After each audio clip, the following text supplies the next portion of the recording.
lose. Yeah, they've nothing got to lose. absolutely nothing to lose. I agree. It's almost impossible. Like, there is a small, tiny chance that someone can get over towards the first place on them, but there's no way that if someone was to get over into first place, overlap them in first place, I feel like it's mathematically almost impossible for someone to leapfrog them in second, just because of the amount of point sponge it would take for someone to leapfrog them now. So I think for Indonesia, they can just be this nightmare in the lobby that everyone else has to deal with. It's almost amusing watching it all unfold in front of our eyes. Have you ever heard of the icy math before? I've not heard of the icy math before, but I'm willing to learn. Yeah. So there are 9 teams in this lobby. So that means there is 36 players. If you minus 4, that's 32 players. So in every single game, you get the chicken dinner and take 32 players in this lobby. From last place, it's still very much possible to reach a number top to overthrow Indonesia. Yes, it is mathematically possible. I feel like you and John would get along. Yes, quite well. Thank you. But unlikely. Let's say mathematically unlikely to happen. I'll never say never though. Well, that's gonna be the world record. Like that's gonna be, you know, undeniably the record that nobody can beat. But it is, I would say, a very godly performance for it to happen. Or you're looking for illegal third-party software. So, anyways, like I said, I don't think illegal. we have any of those here. We've got a tight-knit security. Fair enough. Only the best. Well, on screen now, seems like Indonesia is able to go in for a little bit of slam. Philippines gonna be on the run here. They do lose a player. It seems like they are gonna skedaddle out of the harm's way to try and make it the zone. Indonesia is still chasing on. You can see Rosemary, they're just not letting them off the hook. Philippines, they're taking some serious beating here. And fortunately for them, they are able to get out. But Indonesia, a very, very scary team to face up against, especially when the stakes are not that high anymore for them. And as soon as I say this, Philippines runs into a firing spot on the other side of the map. It's going to be Cambodia that gets a knock through against Philippines. And it does feel almost like Indonesia's playing the role of the sheepdog in the lobby. They are just corralling players and teams into unfavorable locations. I mean, you also know that Indonesia is very clear on where this part of the map is, right? If they can push a team out into the field, it's likely someone else is going to take shots at them, cause big damage. So, pretty upsetting situation for Philippines to be in. In one hand, they can either try and fight Indonesia, bad idea, or they can move out into the field. Similarly, bad idea. So they didn't really have too many good options in front of them. Well, seems like Indonesia, they were able to find the opener against Australia. They are going to go in for the slam as well. Australia, they have to prepare for the heat here. Nades are coming through. There are a lot of third parties chip damage shots from afar, but no connection so far. And Indonesia, they are trying to go for the wraparound as well. Rixie was able to find the second, and just like that, they find trees down towards the last player, and just like that, Australia, they get eliminated from this game. And Indonesia, once again, dominating this lobby and creating this vacuum of points away from the rest of the pack, who's looking to go for second. Showing just no signs of stopping at all. This is just an absolute powerhouse of a performance here coming from Indonesia, Blank. Would you say that Indonesia right now is a little bit impatient? Do you think they're trying to finish the day quicker? Is that what's happening here? I think so, but at the same time, it just comes down to preparations, right? Like, understand this for those who are watching, that they are not a full team prior to this. And what I mean by a full team prior to this is that all 4 players were picked off from teams of different origins itself. So taking a little bit of synergy and chemistry in play, they do need to work on their foundations a little bit more better. And I think Indonesia is taking advantage of a situation where we're going to practice slamming, we're going to be practicing scouting, we're going to be practicing this in preparation for the higher stages, right? So I think Indonesia, they're not taking a little bit chill pill because they understand that how difficult it is to actually win it all. And to win it all, everything needs to be ironed out. And I think that's the game plan that Indonesia is trying to do right now. And yes, obviously, on a little bit side note, for sure, Blank.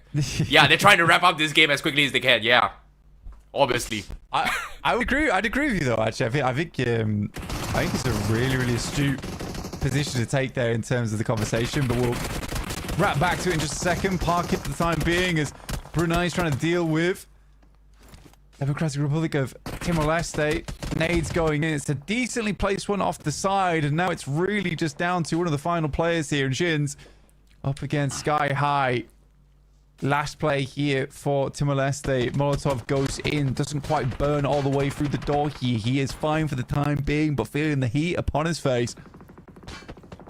Oh boy, he's stuck in a very difficult spot here. Brunei knows he's exactly there, but you can see a lot of third parties from afar. Malaysia is trying to capitalize on this, but the nades will clean out Sky High, and Brunei will be able to get a point for themselves, but they are locked in those compounds. Malaysia is just making sure that no exit strategy is available. All the vehicles has been taken out here for Brunei. They are kind of stuck, but they still have time to work with. Zone is still in play for them. But for Malaysia, they are wrapping up a few points themselves. Seems like they've got bigger pictures to worry about. They're not exactly in the center. They do scout out a lot of players out in the open as well. New Zealand, as of yet, being spread out. Philippines is right beside them as well. And it seems like Malaysia, they've realized they are surrounded by 3 different teams. So they have to be a little bit careful here in which fight they have to take. While Indonesia, they've heard all this commotion and they've cleared out everything from the southeast corner. So all they are doing right now is just picking the poison and just being a very annoying mosquito harassing from afar. 100% causing a lot of problems, but I want to double back now. We'll unpark that vehicle. Indonesia, I think you're right. In terms of being able to practice how they want to play, how they want to go for these crashes. Because I think for Indonesia in particular, there is definitely things that this team lacks in terms of performance at a global scale. Some of their crashes have sometimes felt a little bit weaker than other teams, and I think that aggression sometimes hasn't been there either, or at least not been there successfully. So it is cool to see them going kind of gung-ho here, really going heavy with some of the action on board, and I think it's good news. It's really good news. And if you were the coach of the team, if you're definitely the team, I think that's absolutely very good reasoning to go for something like that. But I will also say that when we do head through to that main stage, they are not going to be playing like this. I think you hit the nail on the head that this is specific to this lobby. We'll get the practice in whilst we can. I really like the confidence coming from the entire team coming from Indonesia. Yes. But I agree with you. I'm going to double back what I was saying. I'm going to double down right now. Double down. Yeah. And that's me. They're trying to close out the game as quickly as they can. Yeah, that we're going to go back early. That's exactly what Indonesia is trying to do. I'm sorry. I'm just going to stop right now. Hey, that's practice in of itself, though, right? That is how quickly can we end these games? Yeah, fair enough. But look at how quickly Malaysia is going for the rush as well. They realize that Brunei is down to his last 2 players, and they immediately clean them up and gobble up those points. So Malaysia finally finds an entry point, takes the slam, takes the win, and Philippines was not able to do too much about this situation just because they do not have the men numbers. But it seems like Indonesia, from the far away, Zeta getting a little bit of chip damage in. Malaysia is a little bit paranoid as of yet to try and push through. Needs to be a little bit careful, but they are able to find the stock up here. But on screen now, seems like on the finish feed, we do see New Zealand fighting back. One of the players from Indonesia has been taken out, and that's going to be a knock coming through, and they are going to be looking for those resets here. And this is the perfect time for practice. They may have made a little bit of mistake. Can they pick up Rizy here coming from Indonesia as of yet? I think. Tricky. It's also a really good spot to practice in, especially for Indonesia. These ditches that were added, a couple of years back now over towards Erangel, very nice because they're not super nade bay ever, where there's plenty of room to play around with.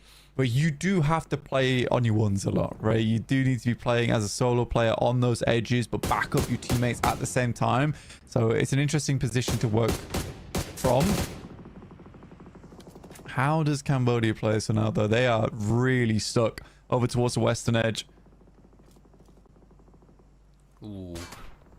It's gonna be an all-out brawl as of yet. Like, nobody is taking those kind of aggressive stance except for Indonesia as of yet. It seems like based on the map itself, Indonesia has slowly, I would say, funneled every single team towards the west side, and this is gonna cause a little bit of problem here, especially for teams like Philippines, teams from Malaysia, teams like New Zealand as well. Just because of the fact that they are slowly getting boxed in together, they have no choice but to take each other out, which will result in them on taking a little bit of casualties from the side here and there. And I think Indonesia is going to try and capitalize on that later on. But for now, they are in a situation where, how will they play this? You can see the amount of pressure Rosemary is giving is just trying to shove New Zealand on the sides to try and choke them outside the zone, or maybe even towards a different team. They're instigating a few fights here and there, but looks like even trying to instigate, Rosemary has different ideas. He is going to try and close out the game himself. Gets a decent amount of nades against New Zealand. But it seems like New Zealand, they do have the smoke covers available. They're showing no signs of striking back yet. Indonesia hoping to get a little bit lucky. But New Zealand, they're getting picked from the far. Philippines finally joins the fray, finds an opener as well. And here comes the rush from Indonesia now, Blank. Good mollies, good nades. It's all looking very, very good here. Yumi will get the burnout over towards on New Zealand, but you're right. This is all about just forcing them over towards the Philippines, creating really big issues for them on side. In the meantime, though, Malaysia's going to take a quick approach on this. They swing round towards the east as Indonesia just about clears out New Zealand, but Indonesia's just gone straight away to the next engagement, and Malaysia is left behind in the dust. Oh boy, what a fight. But for Philippines, they are able to find one as well. Indonesia, they've lost Rosemary, and they've lost the second as well with Yummy getting taken out. It's going to be Malaysia from the far fray that actually third parties is.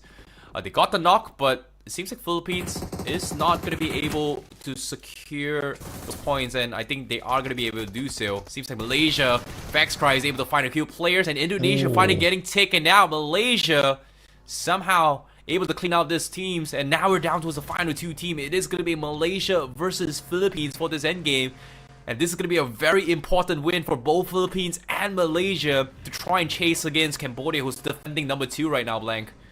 I think I'd be happy to see Malaysia actually get the win on this one. After that last game, I think they really proved that they had what it took, and they've got a bit of fire in their belly right now, and they're ready to breathe some of that fire over towards the Philippines, who are currently just down on 2.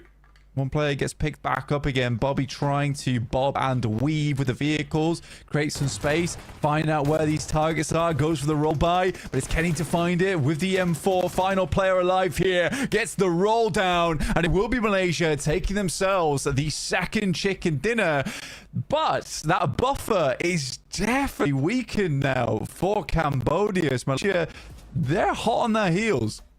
Yeah, this is a very, very important game here for Malaysia as well. And like you said, Rondo, aggression, yes, they got taken out. They still had a big game. They still had a lot of elimination. And now with this chicken dinner in play, they are officially still on the race. Cambodia is no longer safe for top 2. Because again, Indonesia, vacuum of points are still there, and for Malaysia actually taken it off on the game. So it comes down towards the next 4 games. Consistency is going to be the key. Malaysia looking very consistent. Cambodia is doing okay. They made a little bit of fumble, but it's nothing that they can't recover from yet. You know, there's still 4 games. Anything is possible, Blank. Absolutely. We're going to take a quick recovery ourselves and head towards a break. So we'll be back soon with the next game.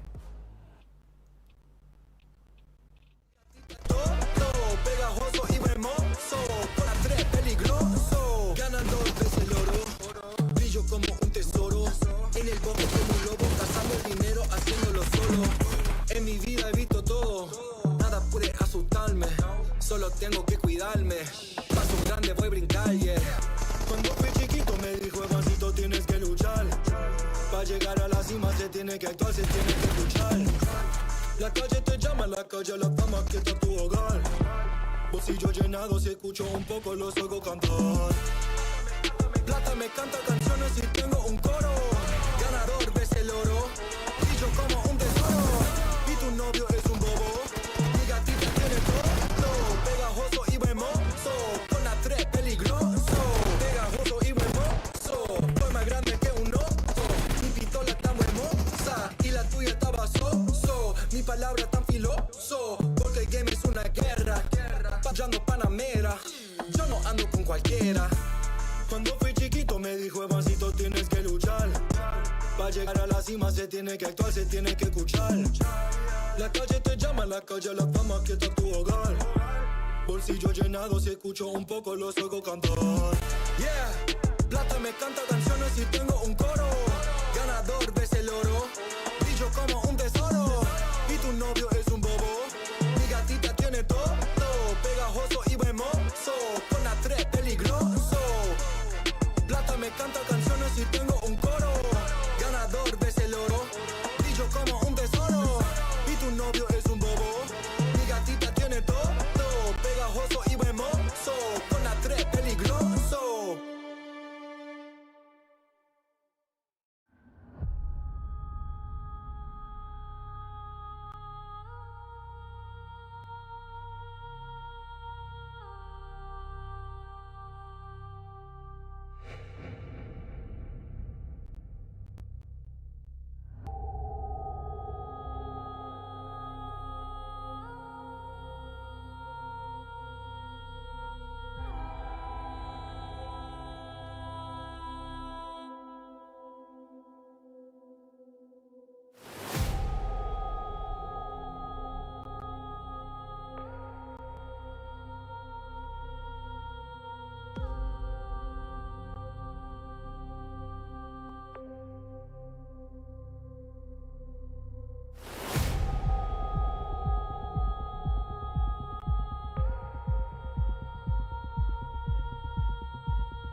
Welcome back, everybody, to the ENC26. We just coming off the back of a lovely map from Malaysia. Honestly, that Iron Goal was a bit more exciting than I thought it was going to be, Icy. But the game is ready to go, so we're going to get straight into things. No mess around here. We didn't quite get to take a look at the match rankings, but what I can tell you, Malaysia probably kind of close. They're probably kind of close, but you have to wait a little bit. I'm so sorry. Yeah, it's going to be a little bit of chase wall. I think with this chicken dinner play, they should be very, very close between them and Cambodia, about like 4 to 5 points difference. Suspension here. That's what that's all we're doing. It's a little bit of tension in the arena. That's why we withheld the match rankings. That's the only reason.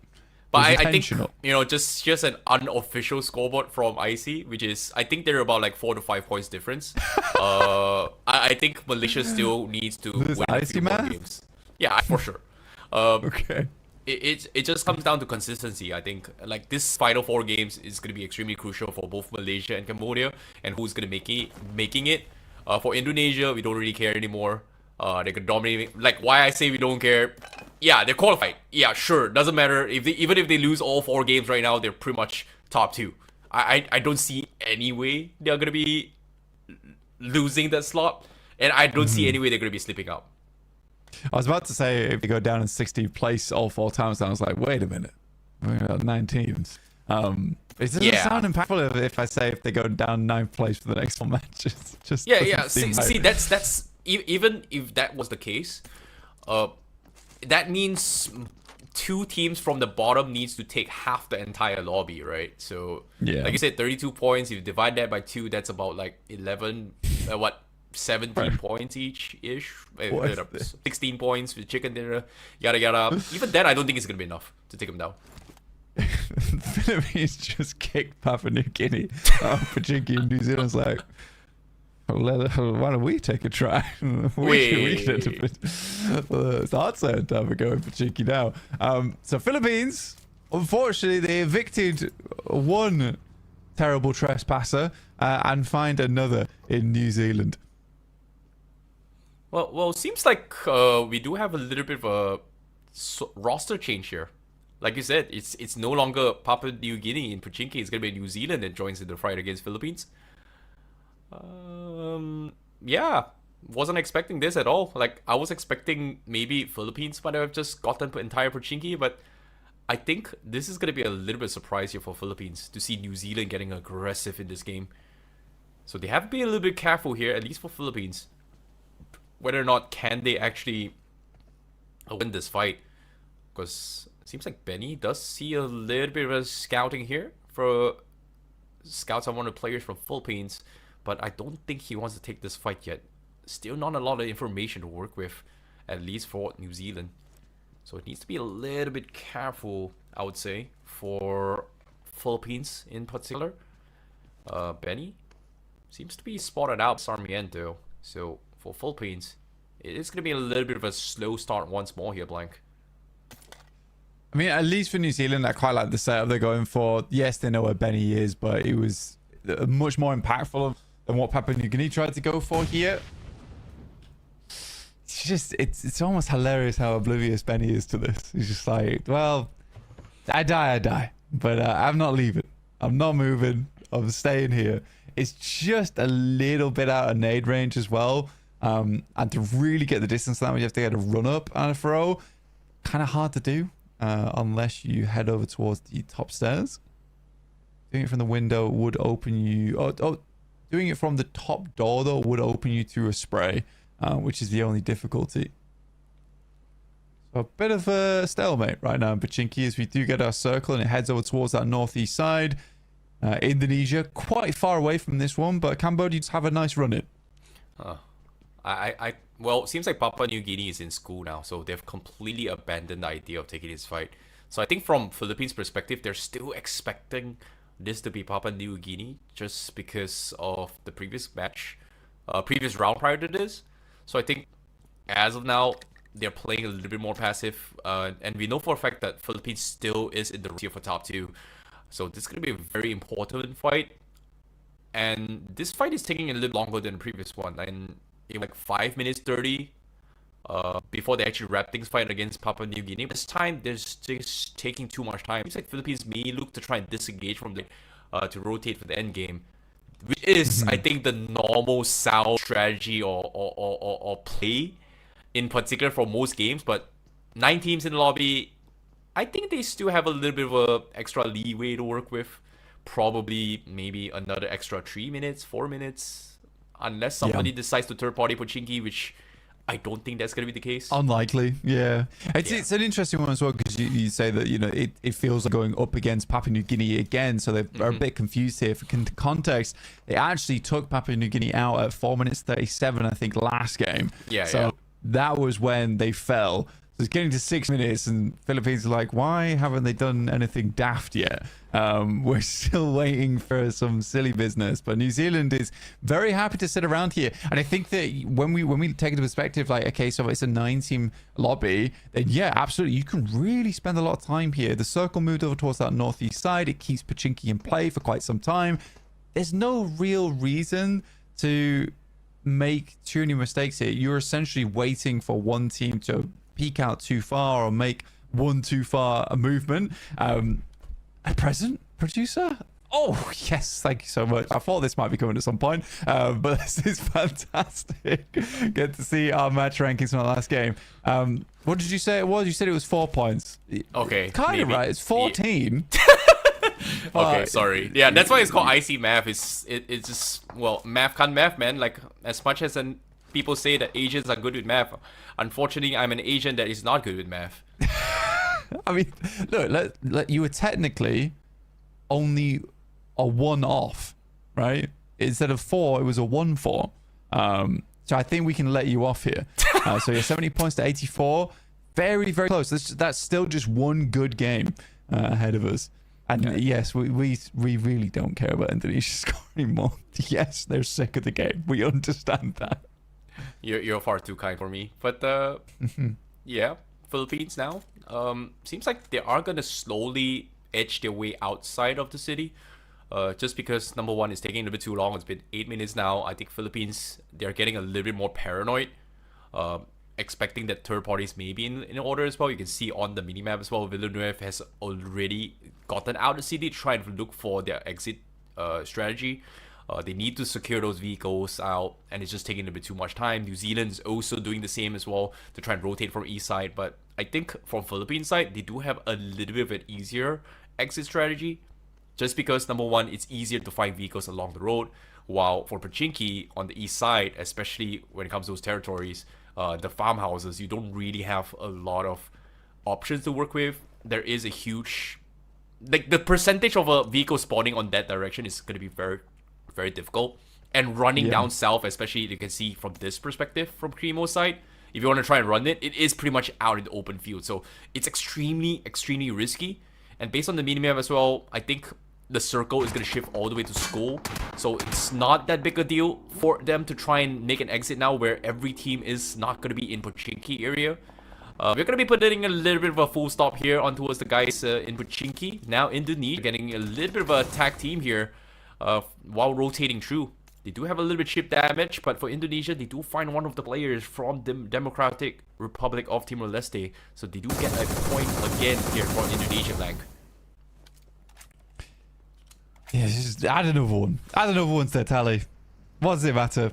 I will say, though, thank you so much to New Zealand and the Philippines. That's probably the most fun the observers have had all day, you know, being able to just sit on that for a good 9 minutes.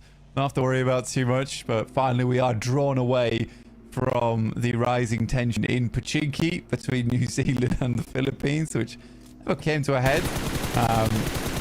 Like you're saying, Philippines are moving out. Sees the hovercraft. We can take some shots over towards it, try and damage as much as possible early on. Down to around about 70% HP on this one now. You want to keep this as healthy as possible throughout the rest of the game. Being just down to 3 players now, this hovercraft's going to be a big treasure that you're going to want to hold on to all the way through towards that end game. If it does shift over towards school, like you say. Oof. I think it's going to be a tricky one here, but seems like in Indonesia, they're having a little bit of run in here. Oh no, Shino was able to get a nice slam, but they're not trading off. And in Indonesia, not letting them off the hook. They are still on the hunt, and Yummy able to find one knock.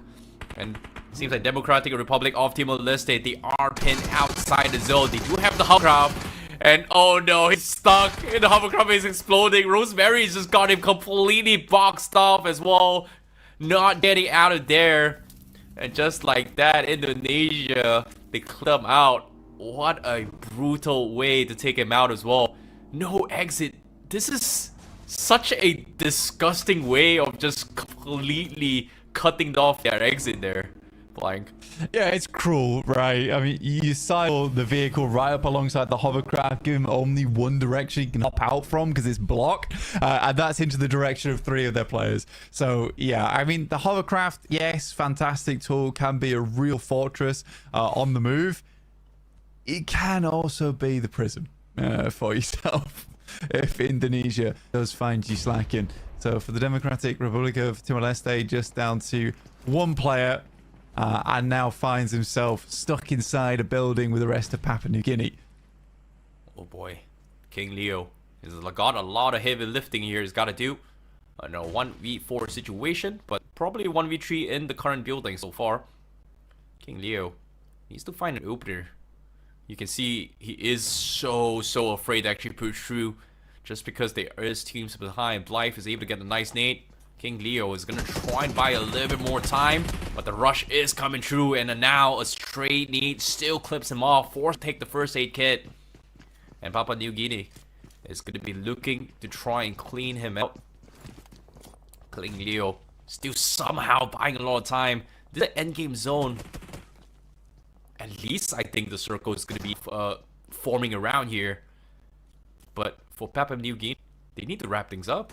They need to look outside, and it seems like they are just burning so much utilities, and they're still not able to find King Leo's at all, and he still has enough time. But King Leo's last nade here, last 2 seconds, needs to find an opener, but nope, not gonna connect at all. It seems like Papa. Well, I mean, you're right. Yeah. You're wasting a lot of util here versus King Leo, and again, if you are a strong team, you realize it's not really worth it sending all these nades through. You want to use nades when you don't necessarily want to peek because it's unfavorable for you. I mean, a 2 versus 2 there. This is what you want. This is what you want. You want to just send in a 4-man train and try and trade off of one another. That's a solo versus solo. I mean, that nade should do the trick, but goodness me, it took a while to get there. We could have easily just sent 4 players downstairs, traded off one another just for the 1. And you don't even have to lose a player doing that, and you don't lose any util either. So I think for Papua New Guinea, you're very right. They waste a lot of utility, which would have been better used later on versus the full 4-man squad. Instead, basically wasted all lost on 1 player. Yeah, it's a little bit unfortunate as well. I think they were expecting like a full team here, but well, it seems like they have to try and restock those utilities now, and considering that King Leo has pretty much exhausted everything as well, that's not going to be any restock anytime soon. Fortunate for them, in apartments is still a lot of areas. Hopefully they are able to still scavenge what little is left in those facility.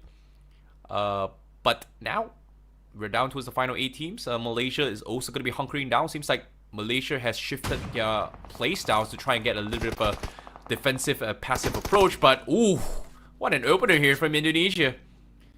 Australia, they try to go in for the push, gets 1 pumped in the face, and Indonesia denies Australia that opportunity to push up. But as of yet, Indonesia, they're on a little bit of an edge here. They're trying to push through the zone, but they've got Australia completely wrapped around here. Yumi is going for a very aggressive stance, getting completely spotted out as well. Australia, they might be looking to try and capitalize on this as of yet. They've let them get to the front wall, and you just don't want that to be the case here. Australia, they really don't take a prominent position forward. Position spotted, luckily able to get the flush off before he's able to take down Zeta fully. In the meantime, Australia just do not have the hold on this one. They do not have the beat on it. Good pre-fire from Razy as well.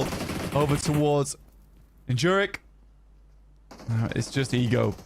Last player left alive here for Australia. The nades do start pouring in. It seems like Indonesia has completely forced the issue here from Australia. no chance of fighting back. They are going to be running their way through, and just like that, Australia has been taken out, and Indonesia once again on a dominating spree with 7 eliminations in the back. Seems like chances for Australia to make a bounce back is slowly dwindling away. They're down towards the last 3 matches here to try and make a comeback. But once again, Indonesia just so convincing as well. This might be the team that potentially wins it all as well. Like, I'm looking at a potential team that may just take the entire tournament itself here, Blank. Maybe. There's some very good invited teams as well. When you look at, I mean, Mongolia is a clear favorite going through into the ENC main event. New Zealanders go down here, leaving us with 6 teams. But yeah, I mean, we got the Doc Top, Nurzed Godless. Oh my goodness me, that's an incredible squad. You've got like the Dream Turkish team, Silas, Loxy, Ketch, and Scarface. Do you know what I am most happy about, honestly? What? Is we get to see returning players who might have kind of left the game behind just a little bit, but did have incredible streaks of performance, because Vietnam, you got the likes of Lamborghini and Levi's returning once again to play here together, which I love. I do love. It's sad we don't get to see Paragon here, but honestly, for Levi's as well as Lamborghini, that's good enough for me. That's good enough. You know what? It didn't take much convincing from you. Now that I'm a little bit shaky now with my predictions, I'm scared. I'm genuinely excited and scared for the globals itself. Yeah. But all right, sure. Good. Yeah. Dude, South Korea's got Fabian, Nobu, XZY, as well as Hyunbin. That's Okay, a monster fine. team as well. Yeah. That now I'm scared. Yep. We've got the likes of the players from D plus Kia. We've got here and there. And yeah, right, sure. Yeah, man. Ugh. You on board? You on No, board? no. Indonesia's got competition. Hey, man, Indonesia's still got a fighting chance, but I believe. I believe. I still believe in Sea Pride, man. Like, once upon a time. Yeah, I respect it. I respect it. Okay, that's just way too far back here. We're pretty prehistoric ourselves, huh? Yeah, I would say so. We do go way, way back in PUBG Mobile. I mean, we did Japan, man. Sarah, Rage, Yosio, Garnet, Pine. It's Stop. so. Stop I think it. Stop it. This is the thing. This is the thing. It's so exciting seeing all these countries come together. Legit S-Power on the same squad as well from India. You can't go wrong. You cannot go wrong. Okay, fine. That's just too many. Yeah. But Indonesia do have a strong chance. I actually really am quite excited. I think they've got a great... I think the thing about Indonesia is they've got a fantastic support staff behind them. And also, it seems like all these players are gelling together very well. It's like the new school with the old school as well, with Zeta coming in with Rosemary. I think you got Razy as well as Yomi. So it's so cool to see for Indonesia. Philippines against Papua New Guinea. This is sad. Didn't find them for Chinky, but we'll hunt them down in the apartments. Well, this is a very quick takedown as well. Philippines just completely shutting them out. Seems like they've lost a few players themselves. But Dave is on the sides here. In Philippines, they're just completely mowing them out. Papua New Guinea has been taken out. Very, very quick takedown here coming from the Philippines. And we're down towards the final 5 teams here. Philippines, very, very quick shutdown. Seems like Papua New Guinea, they're not going to be able to do too much here in this scenario. But for Philippines, they're still in the running. They still need to push through. But it seems like the zone is going to be favoring onto its Malaysia side here on the minimap, if you see. But Cambodia now, they have problems they have to figure out. That is going to be to try and stop Brunei from pushing through inside the zone. It seems like top here does have the Rasengan available, looking to try and find a knock. But they are going to be a little bit of a defensive maneuver here. Brunei doesn't want to overcommit. They're looking for off-angle picks, but seems like they've gotten a knock, and now that's going to be the side to push through. Shins looking to try and check the corner, but it seems like they're looking in the wrong direction. Finally swings out, and they are going to be on the hunt. Cambodia in a lot of pain, but even then, Devan is still stuck and eventually gets taken out. So they are dropping bodies left, right, front, and center. It's still a little bit of a chaotic moment from both Brunei and Cambodia. But they will stop momentarily to have a little bit of ceasefire here to go in for those resets here, Blank. Yeah, you were saying earlier, it's about that consistency. For Cambodia, they really want to keep things under wraps right now. Ron goes down alongside with Shaco. There's still time to pick them up. Shin's looking for one more, but good shots from the sidelines. Actually, Razy to chime in on this one. Cambodia worried now as well, because this means Indonesia's rocking up right beside them. They are happy to jump into the fray, and this is a top 5. The Rasen Shuriken in the hands of Yumi, looking to send this one in and hopefully take out Brunei. It's Nang-X all on his lonesome. Devan is down.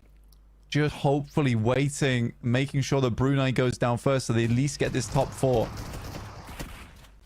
Oh, but as of yet, Indonesia with the perfect third party as well.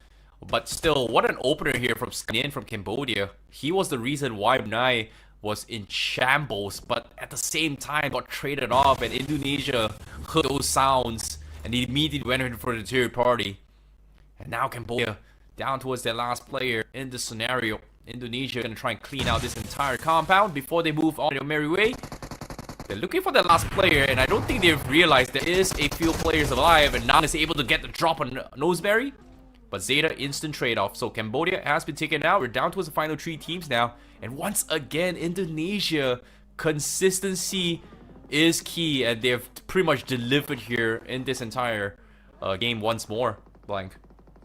Yeah, they're making Cambodia's life pretty hard. They are making Cambodia's life very, very hard here. But it does open up an opportunity now for Malaysia. Like you said, for Cambodia, they needed some more strong points. And with where Malaysia's currently playing, this is a really nice central position on the map to work with. They do have to contend with Indonesia again, as well as the Philippines, who are 2 very, very strong squads here in this top 3. Let's see what Malaysia can do here, because this is the chance to turn things around. It's the chance to get above Cambodia despite the 14-point differential at the start of this game. Yeah. It seems like they're trying to zone off Indonesia, but unfortunately Indonesia is able to creep up, so Malaysia, they have to take on a hit-on fight right now. Zeta is able to find the first opener. Vexcry getting dropped here, and Indonesia, they're walking up. Seems like Malaysia, they may have missed that opportunity to try and deny them this push. And as of yet, Malaysia, they need to somehow hang on. They got the first knock, and now Malaysia, they are going to try and gobble up this points. Kenny looking for the second. Losing Kim is the last man standing, in Indonesia may look to try and deny Malaysia an opportunity to try and chase up Cambodia. So that means Cambodia will stand on the top 2 if Malaysia is able to gobble up all these points. But here comes the push. Yumi looking in the wrong direction, swings 180 and finally takes him out. He knew exactly where he was. Malaysia getting no points from that, only placement points. And now down towards the final 2 teams, Philippines versus Indonesia now, Blank. And Sarmiento being the first to get dropped. Indonesia looking to snatch this chicken once more. What was that? He literally brushed his teeth with his backpack. He was up against the wall. How did he not get the shotgun shots off? Other than the wild 180 that came through afterwards. I am a little bit sad that didn't go in the favor of the final player from Malaysia there. It looks like Indonesia looking to finish out this game quick. Philippines, they sense weakness, but they sense Malaysia going down. They did not sense the powerhouse of Indonesia here. Philippines now locked out on the northeast side. Next circle likely to move away from them as well. But it looks like another chicken dinner coming through for Indonesia very soon. Yeah, it's quite very much possible as well. 4v2 situation. Philippines does have a little bit of placement points, so they are still in the race, but they need those elimination here. Crazy, almost getting dropped. They need the knock here, but oh my goodness, Rosemary with the cover fire. And just like that, they don't even get the points, but it is going to be Indonesia that gets the chicken dinner once more. Philippines not getting the points, but still gives them enough points from the placement points to try and keep the dream alive for top 2. And Blank, now 3 more games remaining here, and Indonesia causing this vacuum of points. I think Cambodia is still in top 2. I think they're still there. But for Malaysia, they're closer. I don't think it's going to be like a 14-point difference. It's going to be like 12, maybe 13 points difference. But even then, it's going to be close.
out with my new swag on, I'm dripping.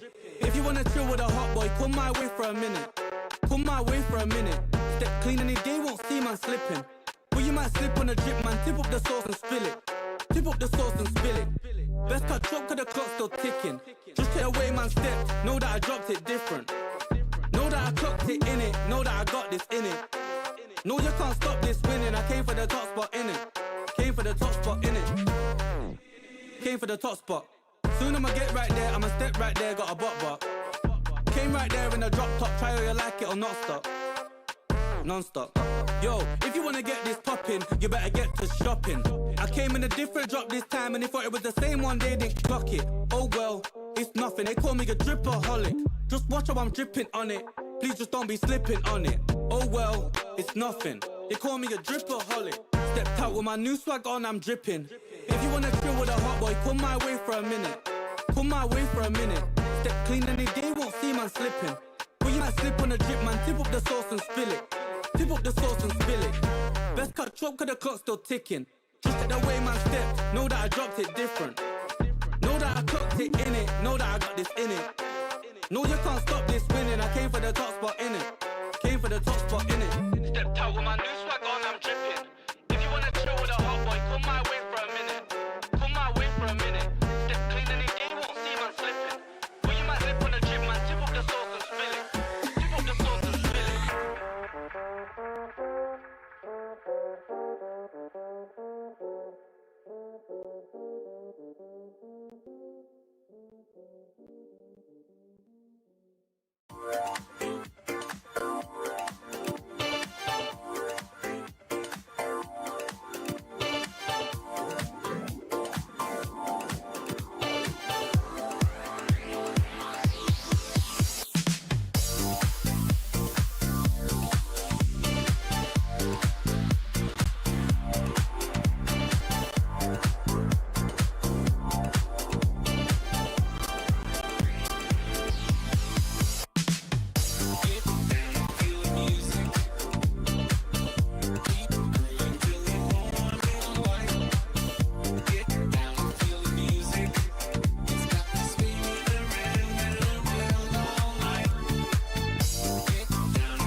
time, yeah. We on the way, we back in your city, we back.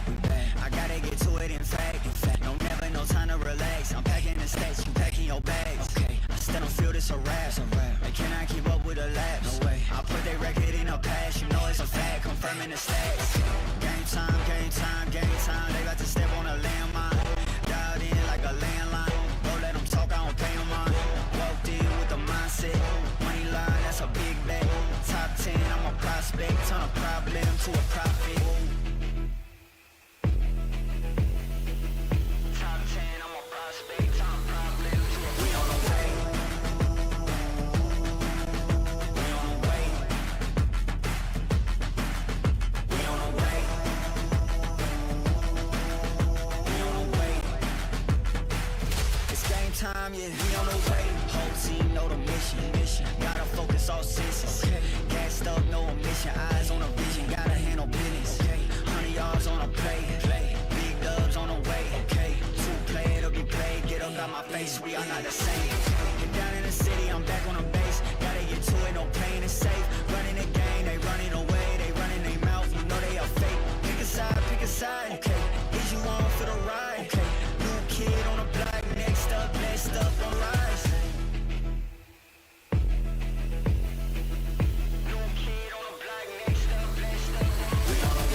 It's game time, yeah. We on the way.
I'm feeling good here, and of course, welcome you as well to the desk itself. So we are going to be continuing our matches for today itself for Southeast Asia and Oceania region itself for the ENC26, and of course, we are going to be concluding on who is going to be the top two that advances to the next phase as well. Currently, Indonesia with the chicken dinner obviously going to be in the lead. Now we're still looking for the top two. So for those of you just tuning in as well, a little bit of recap as well. There's only two teams from this respective region qualification here that is going to be advancing in towards the next phase itself, and currently Indonesia is pretty much guaranteed. We're looking for the second one, and obviously in contention is going to be Cambodia, Malaysia, and Philippines as of yet. And obviously Cambodia is still should be in the running. We will have the official scoreboard on screen very, very soon, and we've pretty much seen 3 matches for today, so they are down towards 9 matches in total, so there's 3 more to go before we actually decide here. So Sir Cloud, any expectations here for this next 3 games here? I mean, expectation is that Indonesia is going to go through. Okay. No cap. Yeah, 100%. Yeah. Okay. Yeah. No shit. Yeah. No Sherlock. Yeah. Whatever. Okay. Go on. Yeah, and also yesterday after the first day, I've been kind of looking around on social media, and the news already reported that Indonesia qualified to the next stage when there's still one more day to go. And their caption writes that, their points are just too far away. It's impossible. Yeah, we know that, but the media got a little bit excited. But yeah, there's no way they're going to drop out of that. Now, teams are just contesting for that one more slot at the second place. So we have Cambodia, we have Malaysia, and would you say Philippines is still in the running? Yeah, Philippines is still in the running as well. I think Brunei is also still in the running, but 3 games, very, very important to them. But on screen now, we have a little bit of clear ranking here with the overall ranking in place. Cambodia with 91 points, Malaysia with 79 points. So that means that's 12 points difference. So before this, it was a 14 points difference. Now it's a 12 points difference between Malaysia and Cambodia. For Philippines, they still have a shot as well. That's a 16 points difference, I think. No, sorry, 15 points? I don't know, I can't math, right? Yeah, 15 points difference between the Philippines and Cambodia. So they're technically still in the run here, Sir Cloud. Yeah, for Brunei, the difference now is 30 points. Okay, so if it's a 16-team map, 30 points difference, 3 more games, I would say, yeah, doable. But because we have only 9 teams, and not only that, Indonesia has been playing like this is just a fun match, right? They've been going around searching for teams to eliminate. So if they take away those points from other teams who could potentially get those points, then I'm not sure about Brunei's chances though. Yeah, it's going to be a little bit tough one here. They need an explosive game, especially when Indonesia is just causing this vacuum of points, right? Look at this. There are 112 eliminations. Like, let that sink in for a bit. 112 eliminations. That's not taking into consideration of placement points. That's nothing. Just pure elimination right now. And 112 means that even if they do not have placement points, they're still ahead of Cambodia. That's how far ahead Indonesia is as of yet in terms of the overall scoreboard. So that means for Cambodia, Malaysia, and if Cambodia has one more decent game from this game, I think the chances for Malaysia and Philippines are pretty much over here, especially in the map of Myanmar, where the playstyle is going to be completely different. I do see a little bit of aggression coming from Malaysia here and there, but even then, they need to they need to be very, very consistent here. And the only way Cambodia gets taken out right here, right now, to make things a little bit interesting is that they are the first team to get eliminated, but I don't see that chance possibility happening anytime soon, just because of how decisive their rotations has been as well. So Cambodia, as long as they don't take unnecessary fights, they just maintain off placement points, just top 3 all the way through, they're still going to make Malaysia sweat it out here for close points. So again, I think it just comes down to their overall performance. The first 2 games of today as well, Malaysia has been extremely explosive. They've got 10 plus finishes per game, which will give them the chance to for the chase. And that's the reason why now they're here in this situation where they do have a fighting chance. But it just going to be very, very difficult. This next 3 games, especially now we have a little bit longer break, their mental focus has to be just fragging out big time. They just need to win every single fight. And of course, not getting completely third party here by Indonesia, of course. Yeah, you just want to avoid Indonesia at this point, right? And if you're Cambodia, like what you said, I totally agree. You just want to survive. Even if you don't gain that many elimination points, you just gain placement points, you'll be fine. Because right now, the pressure will be on Malaysia, Philippines, and to a certain extent, Brunei. for them to catch up with the points. So they must find targets. They need to find targets. They need to find elimination points. They'll be pressured to do that. As for Cambodia, well, they're not really pressured. They'll be like, okay, I'll stay away from all the fights and I'll be cool, right? So because of that pressure, that may cause them to make mistakes. And if they get eliminated early and the elimination feed comes out is that, oh, Malaysia gets eliminated, Philippines get eliminated, Cambodia can just celebrate on the side. Yeah. And obviously, you know, when we talk about average points per game to kind of maintain a little bit of consistency here, it's going to be like 6 to 7 points per game gives you a little bit of a decent shot to actually push through. And considering that there is 9 teams in play, so technically any teams get eliminated here, I'm sorry, maybe for Papua New Guinea or maybe even for Democratic Republic of Timor-Leste, if they get taken out, everybody is guaranteed 1 point regardless of the situation. So I think it just comes down to situation where if that were to happen, that means how would you be able to find that points to actually get shades? Because if you want to rely on placement points, it's not going to help you out. Like strategic-wise, mathematic-wise, just tells you that one team's get eliminated, everybody's getting 1 point. So you need to find points of eliminations. You need extremely aggressive. And now with this a little bit of a longer break in between matches, with this last 3 matches, can they bounce back is going to be extremely, extremely crucial here, especially for Cambodia, for Malaysia, for Philippines, and even for Brunei, if they want to stand a shot here. But for now, without further ado, we're going to be jumping into the one final wrangle game between all these teams here in Southeast Asia and Oceania region itself.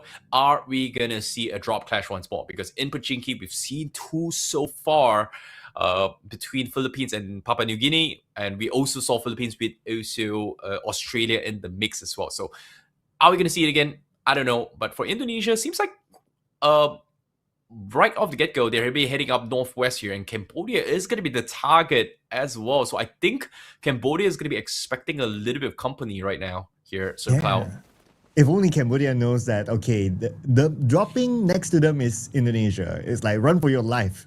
Right? Don't even worry about looting. Just grab a vehicle and go somewhere else because there's only 9 teams, so there's plenty of places for them to loot somewhere. But looks like Cambodia, they decided to loot here. Of course, to be fair to them, they don't know that is Indonesia. A couple of shots fired towards the side of Indonesia, and Indonesia being in the position that they are right now, the moment they know that somebody is close by, they would just go for it. You know, I think they have to as well. So Cambodia, they are trying to dodge fights here, but I think Indonesia is just playing the wild card factor as of yet here. They're just switching up drop spots from time to time. It's so hard to analyze them. And I think I had this conversation with Blank as well. What's at stake here for Indonesia? They're guaranteed. They're just, you know, here to ruin the games for everybody else. And seems like they're going to try and take a fight against Cambodia. But off the finish feed here, we do see a little bit of a scuffle fight here as well between Australia. And I think Australia was able to get 1 knock.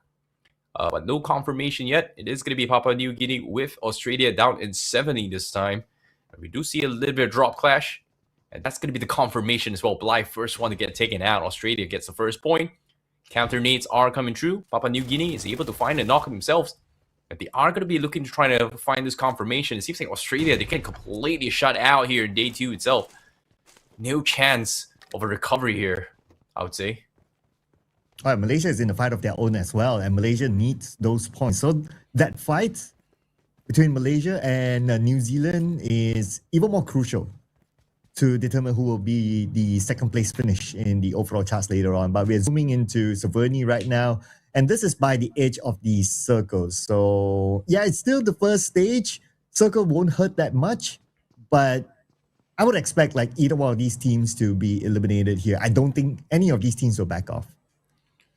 They do have a lot of time, but with the circle not favoring them here, I don't think we are going to be seeing that long standstill like we usually see in Pochinki just now. But seems like Australia, they are going to go in for the flush as well. Papua New Guinea going to be on the run as of yet.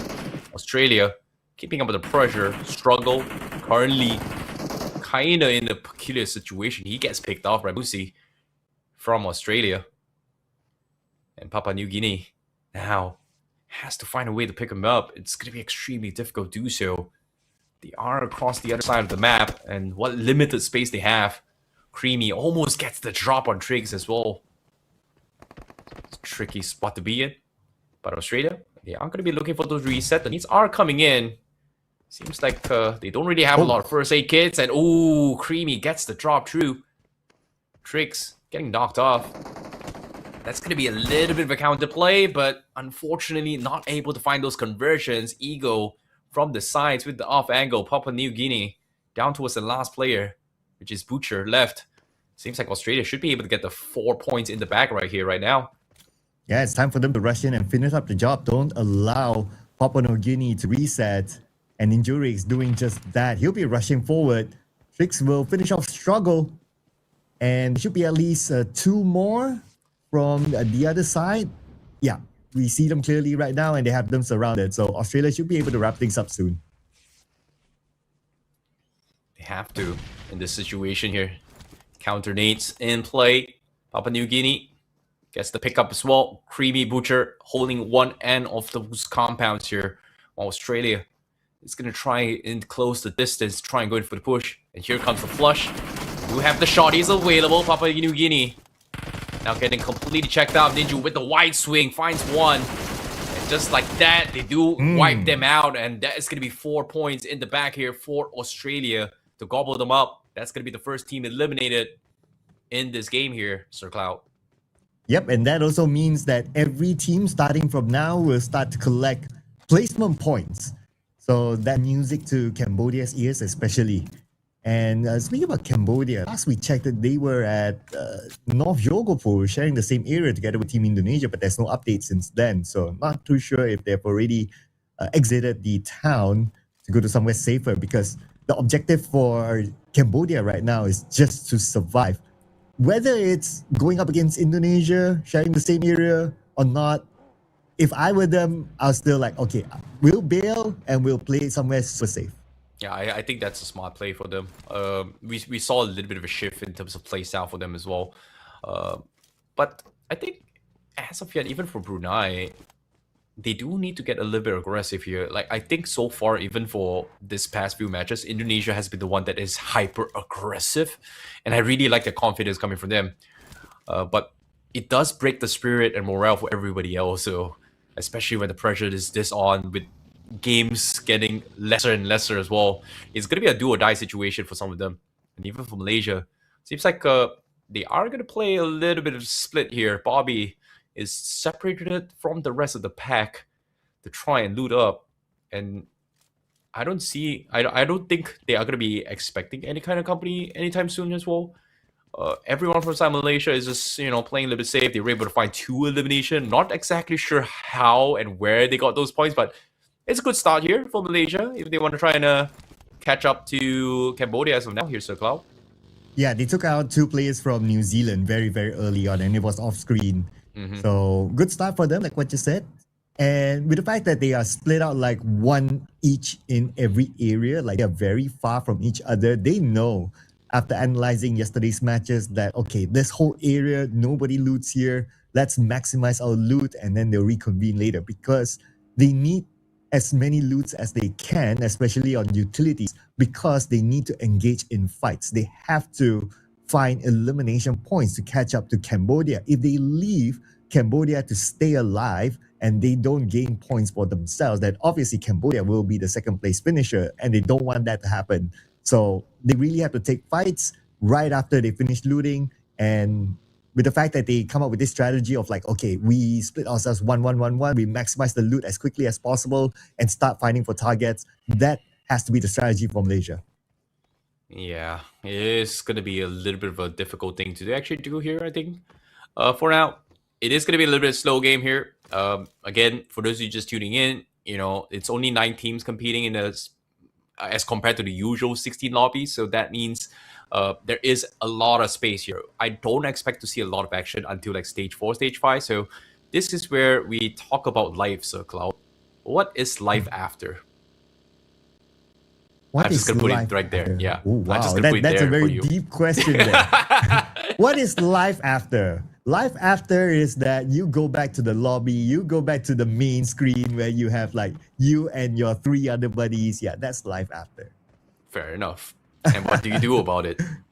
Well, I guess that's where you start to chit chat and talk more about what's life after. Okay, fine. I'm just going to leave that right there.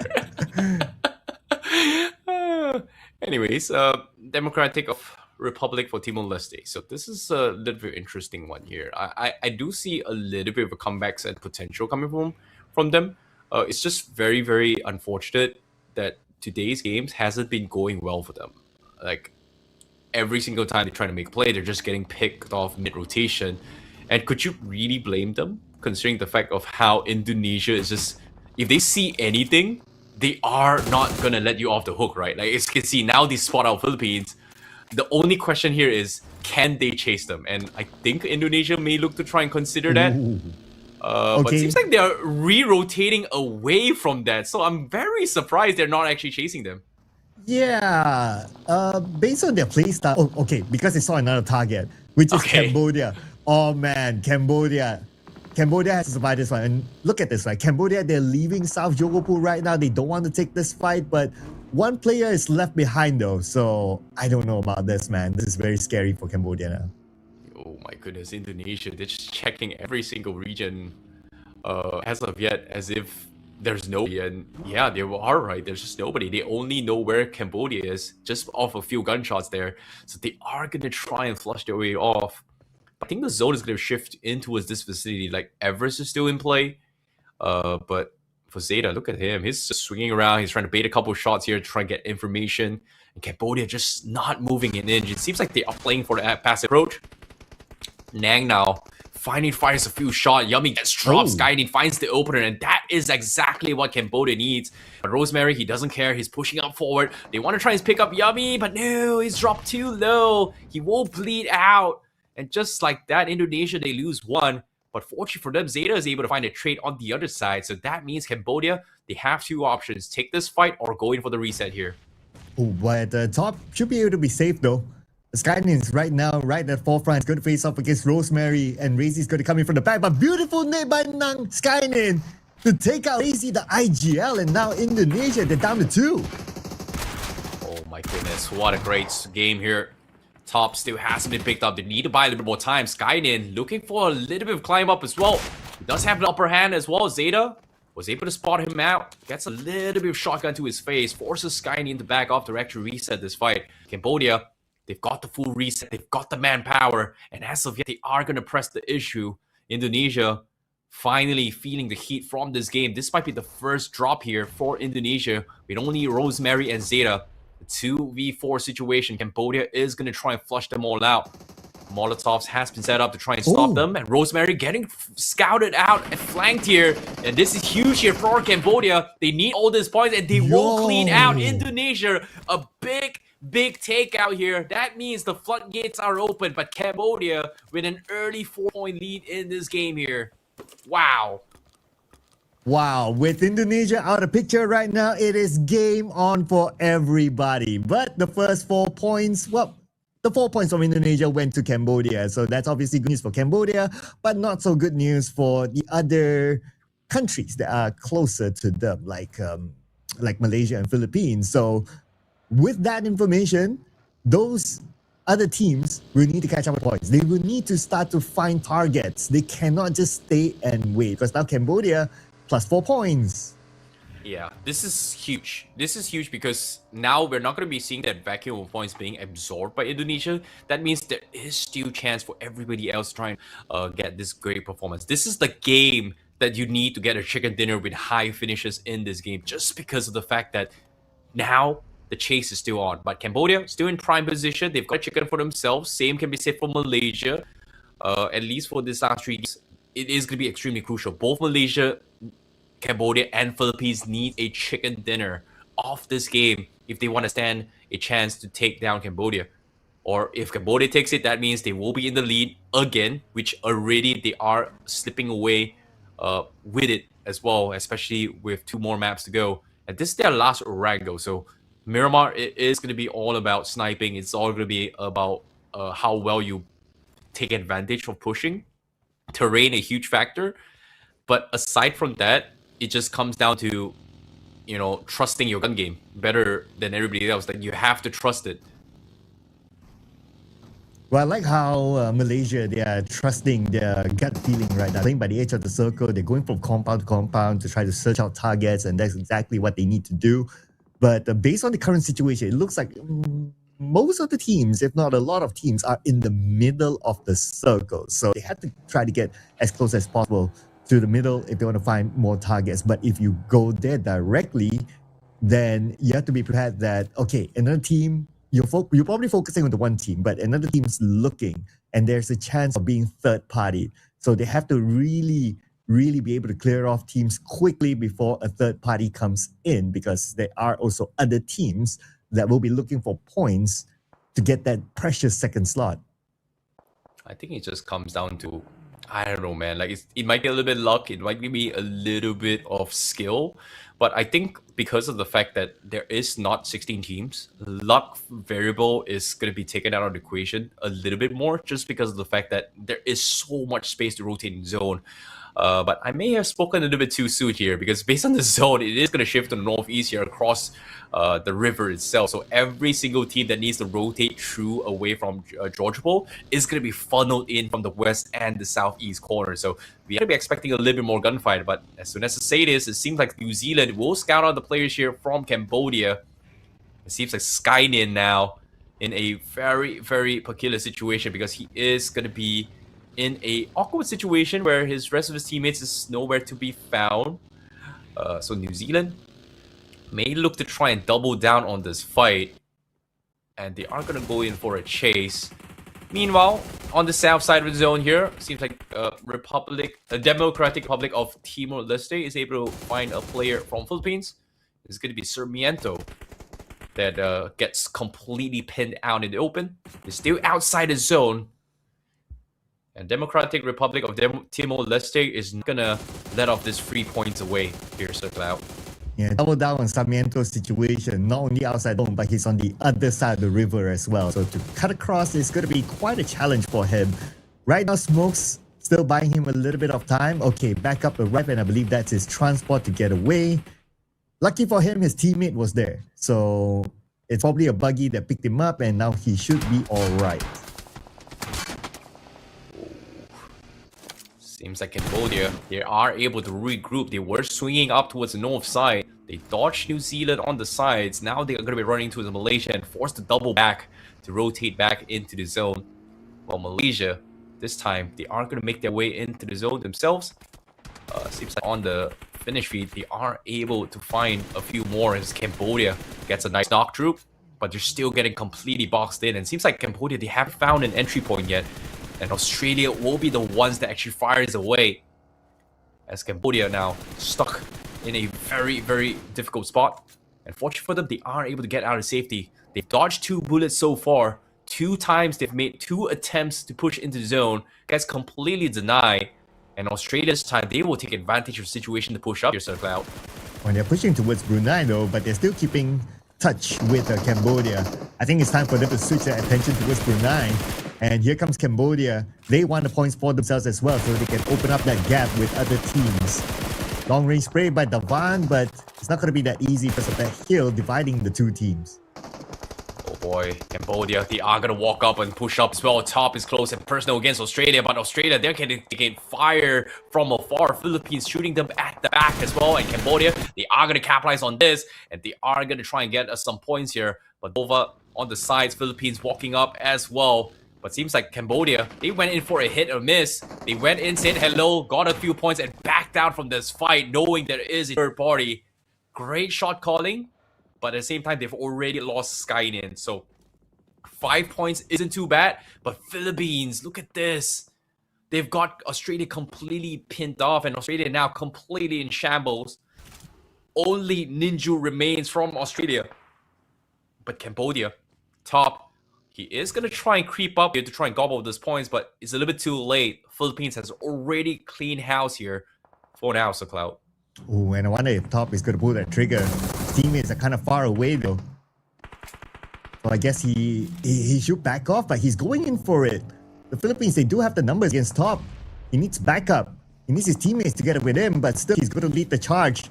And with the AUG in hand, okay, got into the vehicle and away he goes. Oh, that was a close one, but he's not out of it yet. Oh my goodness. How did Top survive that? I thought for a second that Nate would have gotten him. My, oh my, that was a nice little escape there from Top. Seems like he is going to regroup his team and he's going to be A-okay. But with the zone in play and closing up as well, Philippines, they have to make a decision. They're still boxed in. They need to find an entry point. And Cambodia making the call to push through. It seems like they are going to push up as well, but they are intercepted here by Malaysia. Bobby with the hovercraft goes in for the ram and finds one. And that's going to be 2 down here as Malaysia is looking to try and deny them. And just like that, Cambodia will fall in this game and Malaysia is able to get even more points off this game. And that's elimination that Malaysia is looking for to try to take out Cambodia to give them a chance to chase them in the overall charts later on. Benny is in trouble and Benny down to the last tick of health. He has to get away from Philippines. But Philippines, they're on a hunt as well. They want those points. But it's not only him that they need to worry of. They need to worry of Brunei and Malaysia as well. Oh, whoa. Philippines not backing out this fight as well. They're part of the top 4, but they're getting pinned by multiple teams. Right now, Malaysia is sitting on the north side, Brunei in the center, and Philippines is looking to try and push through. But it seems like Philippines, they've lost a player with a nice knock here from Malaysia. As of yet, they have to equalize and reset this here. Brunei, as of yet, they're completely boxed in. Shako is still stuck. Malaysia is walking up as well, but seems like Malaysia, they've got other plans. They are going to leave Brunei be and going for the slam against Philippines. They are able to trade 1-for-1, lost 1, but Philippines, they're still hurting. They need the reset as of yet, SirCloud. And Fusinga together with Sarmiento, the final 2 players for the Philippines right now, that's still active. Here comes Malaysia, also 2 players navigating around the smoke. They kind of know where the players of Philippines are at, lobbing a nade across, trying to hit the target. Here's Kim, leading the charge with his AUG, but he receives damage and he has to back up to heal. Oh, Sarmiento is able to hold on. Now it's going to be 1v1, but the nade from Fusan will take him out, and that is going to be Philippines that takes out Malaysia. All this gunfire has attracted from Brunei. Brunei tried to walk up and take those points, but gets denied it. Leos from the Democratic Republic of Timor-Leste is one that cleans them out, denying those points. Brunei was not able to get any points from those engagements, but it will eventually settle with taking out Democratic Republic of Timor-Leste instead. And we're down towards the final 2 team. It is going to be Brunei versus Democratic Republic of Timor-Leste as of yet. That is a very, very unexpected of events here, SirCloud. Yeah, absolutely. After all that, Brunei Darussalam hardly got any points. That was insane. But now they have a chance to secure the chicken dinner, though. They have the numbers against Timor-Leste at this moment. But what would they do against Brunei? They do have the circle, but are they able to stop Brunei from coming to the circle and taking them out? Now we can see them opening up the space and they're going out just to scout things out, just add more information on where exactly the players of Brunei are at. Wow. This is going to be a very, very important game here of chicken dinner for both Timor-Leste and as well as Brunei. If they want a shot for the comeback itself, 2 more maps remaining. Malaysia, they gave them a little bit of run here. Cambodia was dropped out a little bit too late. Pace is still on, but I still believe that Cambodia is still in the lead. So that means Brunei, with this chicken dinner and all these points from Democratic Republic of Timor-Leste, will give them a shot as well. It will come down towards a wire of who's going to be second at the end of the day itself. But it's like Brunei, Shako has been spawning out. Timor-Leste is not making things easy for them here, SirCloud. Oh, and Shako took damage, but backup's on the way though. Shako has to retreat back to his teammate. And wrong on the other end. Doesn't receive damage, he's still alright. And look at this, they're just going round and round right now. Shako ran over, he's down. It's a 3v3, or maybe make that a 3v2 at this moment. With A3G currently down as well. Oh, the push is still on. Suck him now. Gonna be looking to try and stop them push. Brunei is trying to walk up as well. They need this reset here, but the pressure is still on. Brunei is walking up on them. Democratic Republic of Timor-Leste now under fire, and the need from Wrong is able to find the second one as well. It is gonna be a 1-man army here for Timor-Leste as of yet in a 1v3 situation. Brunei looking to try and clean them up raw with the scout, and here comes the swing, and that is gonna be Brunei that takes the winner chicken dinner for this game. That is gonna be map 10 done and dusted here for the Southeast Asian and Oceania qualifiers here. So Cloud, what a turn of events here. I wasn't expecting that close of a comeback between Cambodia, Malaysia, Philippines, and also Brunei as well. Yeah, and now with the fact that Brunei scored the chicken dinner, and we have 2 more maps to go, they're putting themselves in contention for that second place spot. It opens up again. But Cambodia, they got a good amount of elimination, so we need to tabulate the scores again later on. But anyway, ladies and gentlemen, we'll be heading to a short break before our next match. So don't go anywhere. We'll see you guys after this break.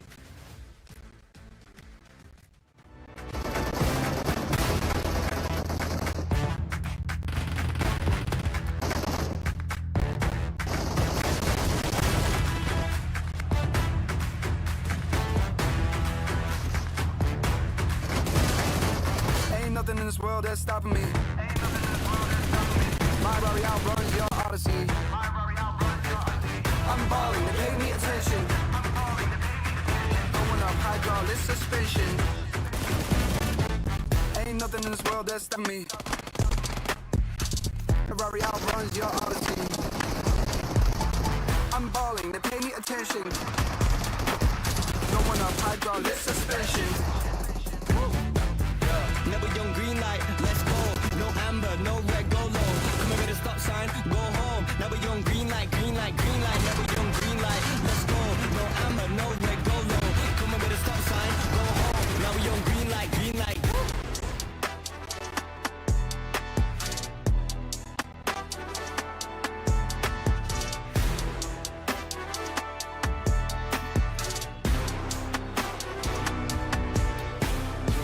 Ain't nothing in this world that's stopping me.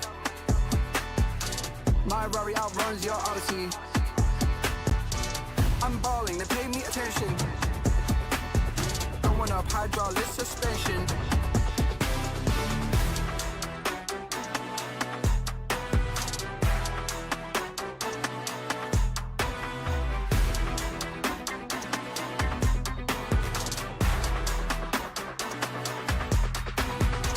Ain't nothing in this world that's stopping me. My Rari outruns your Odyssey. I broke it off cause I'm not settling. I gotta get for the lip from a check cutting me. Ain't nothing in this world that's stopping me. My Rari outruns your Odyssey. I'm balling, they pay me attention. Going up hydraulic suspension. Never young green light, let's go. No amber, no red, go low. Come over the stop sign, go home. Never young green light, green light, green light. Never young green light, let's go. No amber, no red, go low. Come over the stop sign, go home.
with my new scar, I'm dripping.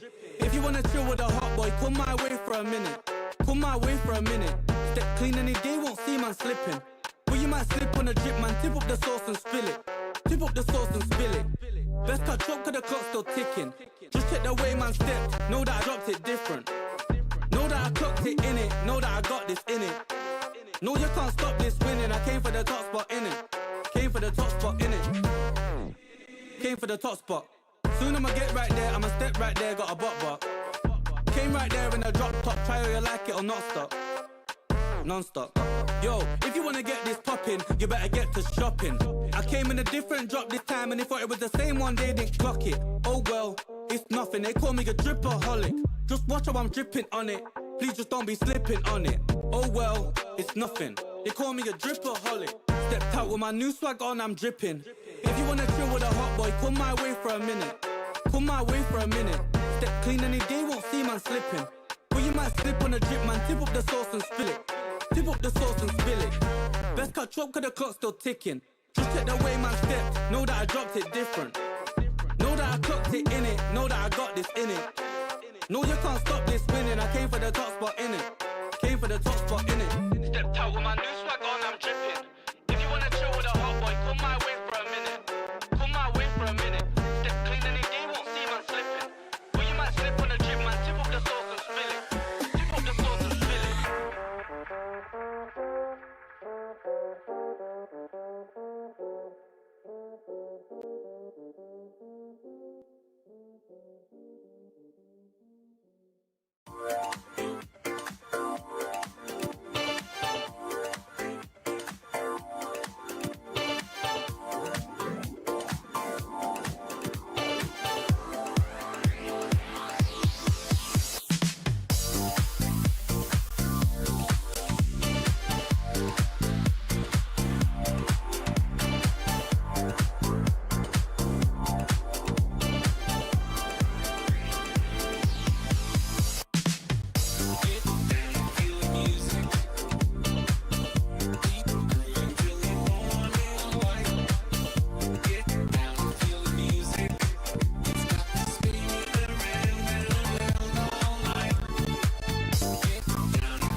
Welcome back, ladies and gentlemen, to the Esports Nations Cup, and you're now watching a PUBG Mobile. Together with us, your storytellers, my name is Sir Cloud, together with my wonderful buddy here, Terrence, IC Baby 1-2, and Brunei Darussalam just came off a chicken dinner, now opening up their chances for their top 2 slot. Yeah, it's still gonna be a very much a long grind here for some for them as well, especially with 2 more games remaining. We have pretty much concluded all the Rango map. Rondo is pretty much done and dusted here, so there are 2 more games to go, at least for this respective region in particular. Now, Miramar is going to be extremely crucial here, especially for Cambodia, Malaysia, Brunei, and even Philippines as well. They need a big game. They need a chicken dinner if they want to stand a chance.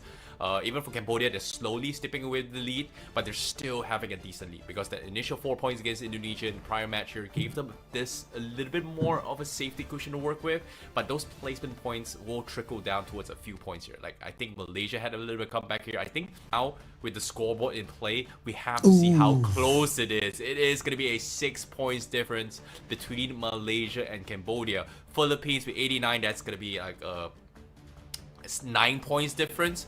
And for Brunei with the chicken dinner, it does give them a fighting chance. So that means for Brunei with the chicken dinner, they need 2 more massive games if they want to topple down Cambodia. And that's also provided if Cambodia loses out on the last 2 matches. So I don't know, man, Sir Cloud, it will come down to his last 2 games to decide who's the second place.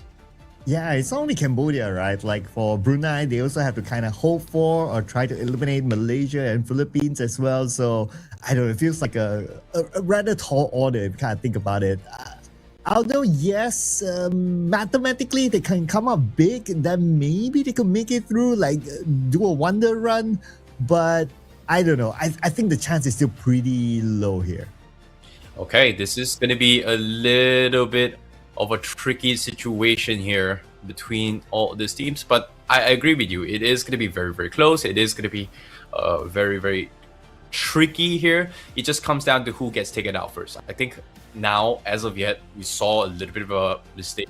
I think Cambodia's massive fight with Indonesia was big for them, because denying Indonesia this endgame and causing those vacuum is exactly where they need, but they just could not close out the game. So that was a small little fumble here for Cambodia, but it's not the end of the world, right? Like, still 2 more matches, anything to go. It's going to be a do or die right now for all these particular nations as of yet. And Cambodia, Malaysia, Philippines are still in the race. Brunei having the chicken dinner. I think there's still someone in the race with 2 games possible. Mathematically, it's still very much possible. They need back-to-back chicken dinners if they want to stand a chance to topple Cambodia. But it is going to be very, very tough. But now let's take a look at how the Myanmar map is going to go. We are going to be expecting a little bit of slow start. I don't think we're going to be seeing early drop clashes, which again, this past 4 games has been a little bit unfortunate here, at least for Papua New Guinea. They have had too many drop clashes in every single round here, Circle Out. Yeah, it's the biggest map of them all, right? If there's any drop clash that happened, then it's really, really by chance. But that chance might be in effect, though. We're looking at Picado right now, and Malaysia is there, Philippines is there, and Philippines, they decided to drop in Picado, that's fine. And Malaysia, well, they went away, which is, I would say it's a smart move at this moment. If you are one of those teams in contention for the top 2, you don't want an early clash. You don't want to take that risk. Yes, it'll be nice if you can gain those 4 points, but it will not be nice if you give away the 4 points, especially to another team that's also in the running for the top 2. Yeah, and we did see a lot of moments here coming from Bobby and Vex Cry as well today itself. They've been playing really well. We saw a lot of insane pixel per sprays here coming from Bobby. Vex Cry has been phenomenal in terms of CQC battles in particular, and especially now when the stakes are this high, it seems like Malaysia's shift in terms of playstyle has given them a little bit edge. They are playing for placement, they are playing for those end games, but they need those chicken dinners. And I think that aggression that they did from Rondo and the first 2 maps in particular has given them a very, very huge shot for the chase. Chase is still on. It's not over yet. You need big games in order to actually dethrone Cambodia for now in terms of top 2. But as of yet, on screen now, Papua New Guinea finally having a little bit of space to work with here. They have had too many drop clashes, and this time they won't have the entire San Martin for themselves. I am expecting a little bit of a slow start here, considering how big Myanmar is. And it seems like everybody's going to be looting up for the end games here. I'm just a little bit more curious. Are we going to see a little shift in playstyle in terms of the DMRs, though? Are we going to see a little bit more DMRs this game? Just because I personally think I wouldn't. Just because there is 9 teams instead of 16. But I don't know. What do you think, SoCloud? Yeah, I think we won't see much DMR gameplays here. One thing about the DMR is that, yes, you potentially can get that knock, but there's also a high chance that you won't get to secure the elimination point, because once you get that knock, maybe it's too far, the person can crawl behind whatever and be revived again. So opportunity missed, especially if you're one of those teams eyeing for the top 2 spots. If I were those teams, I'll go for like just frontal approach. I'll be like, okay, I'll bring my shotguns, right? I'll bring my S12Ks. I just run at somebody and just try to win them as quickly as possible, because the longer you try to take fights, the bigger the chance of another team eliminating another team. Hence, your chance of getting those elimination points will be even lower, and you don't want that to happen. And of course, the happiest team will be Cambodia in that case, because all they need to do is just to stay alive above those other teams that are closer to them in the overall charts. Ooh. Tricky. Very. I think it just comes down to whether or not do they have enough homework that they've done here in terms of preparation, considering there has been a lot of shifts in terms of drop spots. Indonesia has shifted a few times. Papua New Guinea has shifted a few times as well. And I think now it just comes down to whether or not how Indonesia kind of want to dictates the entire game as yet. Like that was the first fallout today in the previous game against Cambodia just now. But aside from that, they have been making lives miserable for everybody else. They've just been taking aggressive approaches, of aggressive fights here. It is causing a little bit of mental pressure to everybody else, and you can't really blame them just because how much is at stake as of yet, right? Like everybody else, it's all about qualification except for Indonesia. So obviously, fear is going to be a factor in the minds of some of this, in all the nations' minds as of yet. And overcoming their fear is what makes them shine the most here, I would say. Yeah, at this point, Indonesia can do anything they want, right? They can even okay, we start the game, we get in the lobby, we loot, we get to wherever we want to go, and then they put down their phones and they have lunch. They can even do that. It doesn't matter for Indonesia at this point. I guess if there's any motivation for them to gain those chicken dinners, right, is just for fan service. For the fans of Indonesia to celebrate and follow their social medias. I don't know, something like that, right? It's just for something for them to cheer on and just to gain more clout, per se. Hey man, for all things considered here, Rosemary has already popped off in the first few games here. We saw some insane nades and game sense come from him. But again, it seems like we are going to be expecting a little bit more, but as of now, the map is too big. There's still a lot of ample room. You can see Indonesia just walking by, and okay, seems like Rosemary had a little bit of a oopsie here. Needs a little bit of a backup from Yummy to try and pick it back up, and yeah, they are able to flip the car back. It seems like Indonesia is still on their merry-roll way, and yeah, okay, fine. I thought for a second he's gonna, lose his vehicle a second time here for Indonesia. Yeah, if he does that again, he has to change his IGN to Rosemary. That's a pretty good one. Rosemary. Yeah, so don't do that again, okay? At least not on camera. If not, we're changing your name to Rosemary. Anyway, again, nice. It's the same thing, right? They can do anything they want at this point. They can just simply drive. They can just roll in front of another team. That's fine because, well, why not? I still can't go. That would be a cool name. Rosemary. They see me rolling. They hate. Okay, I'm just gonna stop. Yeah, they probably don't hate though. Yeah. I'm just gonna stop right there. If you know, you know. You don't know, well, you're too young. Oh, you just There's no way you don't know that line, right? Dude, obviously, man. I'm way older. Yeah. No, I mean people watching, obviously. Oh, okay. Well, yeah. You guys gotta know those lines, okay? Yeah. Continue in the comments. Anyways, seeing how the map is here, seems like San Martin is going to be the point of interest for everybody else. Brunei is in play. Papua New Guinea is in play as well. Philippines is also there.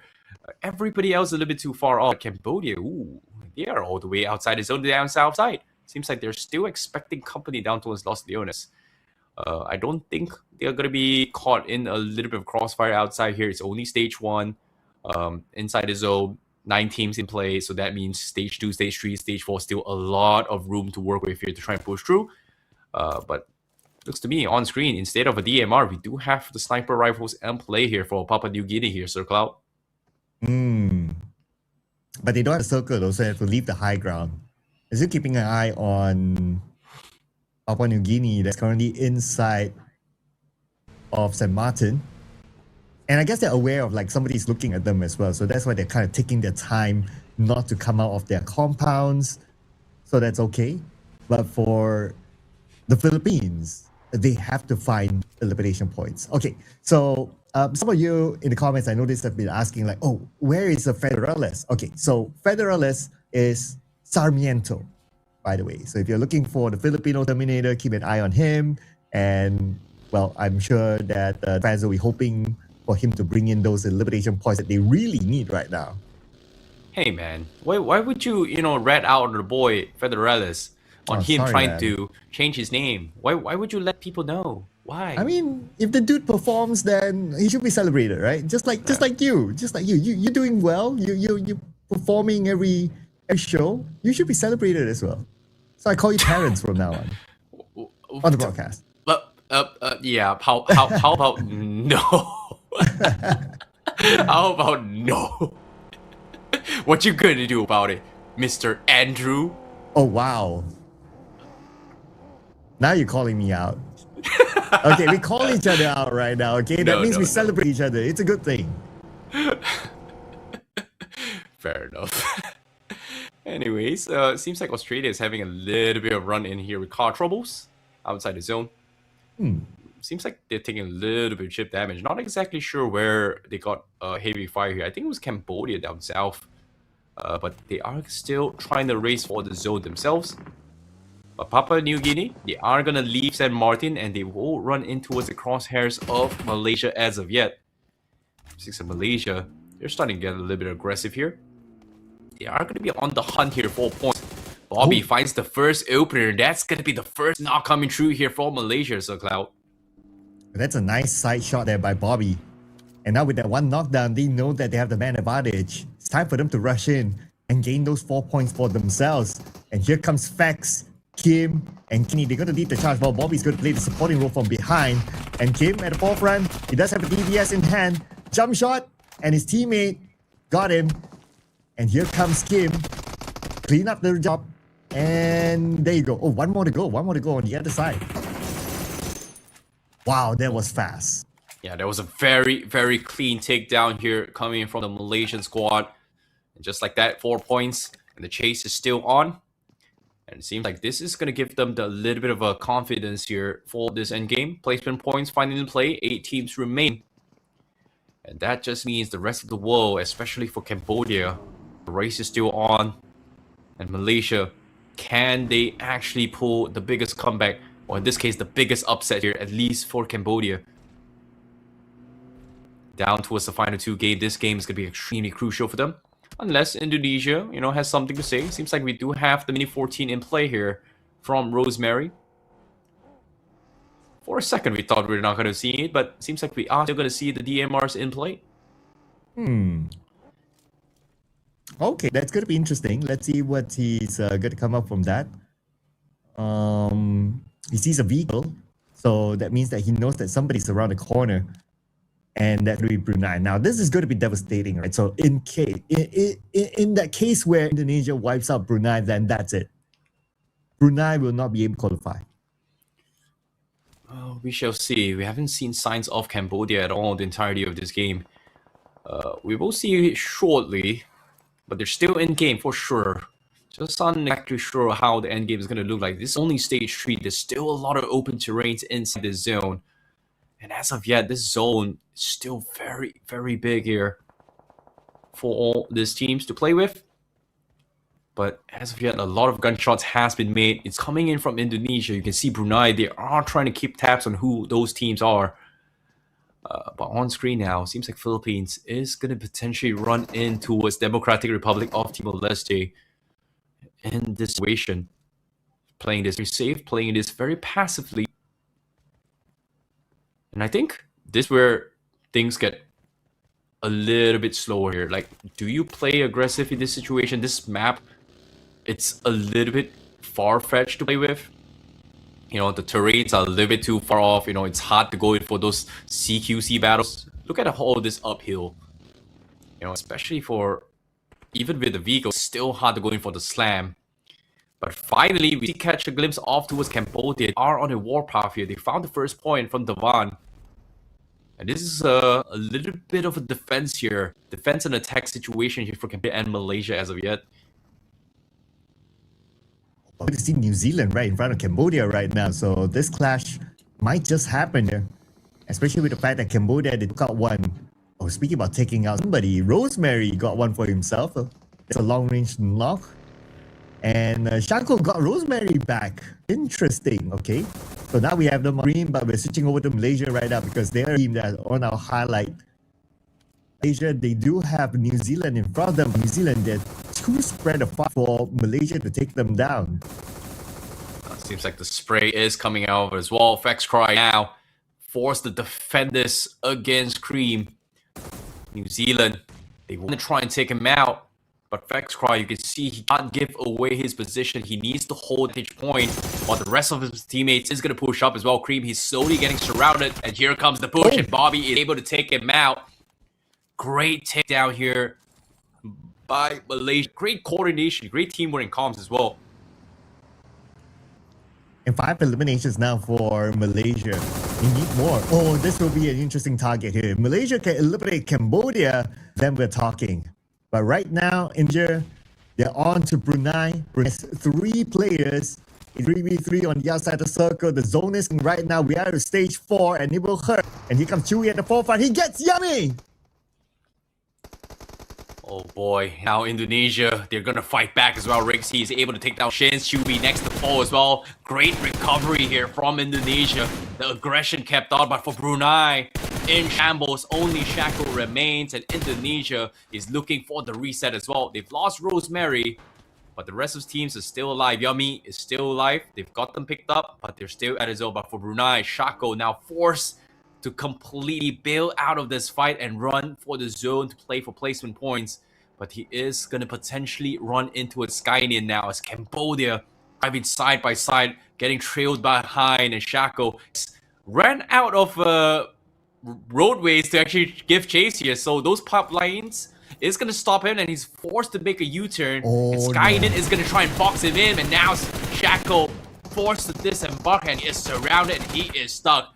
And he eventually gets taken out, and that is going to be Brunei eliminated from this game, and Cambodia gets another point. And also, with the fact that Brunei got eliminated from this game, I would say that they are eliminated from this tournament as well. Unfortunately, one more map will not be enough for them to gain those points. It will be mathematically impossible by now. Add on to the fact that Cambodia was the one that got those points.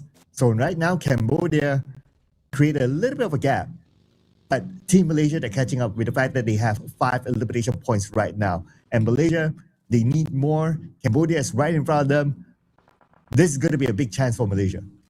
Yeah, there was a 6 points difference between Malaysia and Cambodia prior to this. So that means that right now with Cambodia also scoring 2, they're up 3 points difference now. So Malaysia, if they want to overtake Cambodia, they need to take them out right here, right now. But it's going to be tough here. Cambodia has got the entire site locked down for themselves. But on screen now, we have Indonesia having a run-in here with Democratic Republic of Timor-Leste. And in the blink of an eye, they were able to find a little bit of a chip damage from afar. But unfortunately, Indonesia, they're still finding a little bit of information to work with here. Cambodia keeping tabs on Malaysia from the west side. It seems like they are forced to hunker down on those pop lines. In this case, water treatment area is exactly where they're at. They can't really get out. It's going to be very, very tough to push out of it as well, considering how exposed they are going to be later on to circle out. Interestingly, I noticed a shift of play style with Indonesia. The moment Rosemary got eliminated, they start to play a little bit more safer. And that's because Rosemary is always the one that likes to move forward and open up the space in front, gather information. And now without Rosemary at the front, then without information, and that's where we see Indonesia start to play a little bit safer. A good example was shown earlier where we saw Rosemary all alone scouting out Brunei. That's something that Rosemary likes to do. And without that kind of character in the team right now, that's why Indonesia is playing this kind of safe now. But anyway, it doesn't matter for Indonesia because points. Yeah, seems like the circle is going to form outside of water treatment as well. New Zealand does have the center of the map as of yet.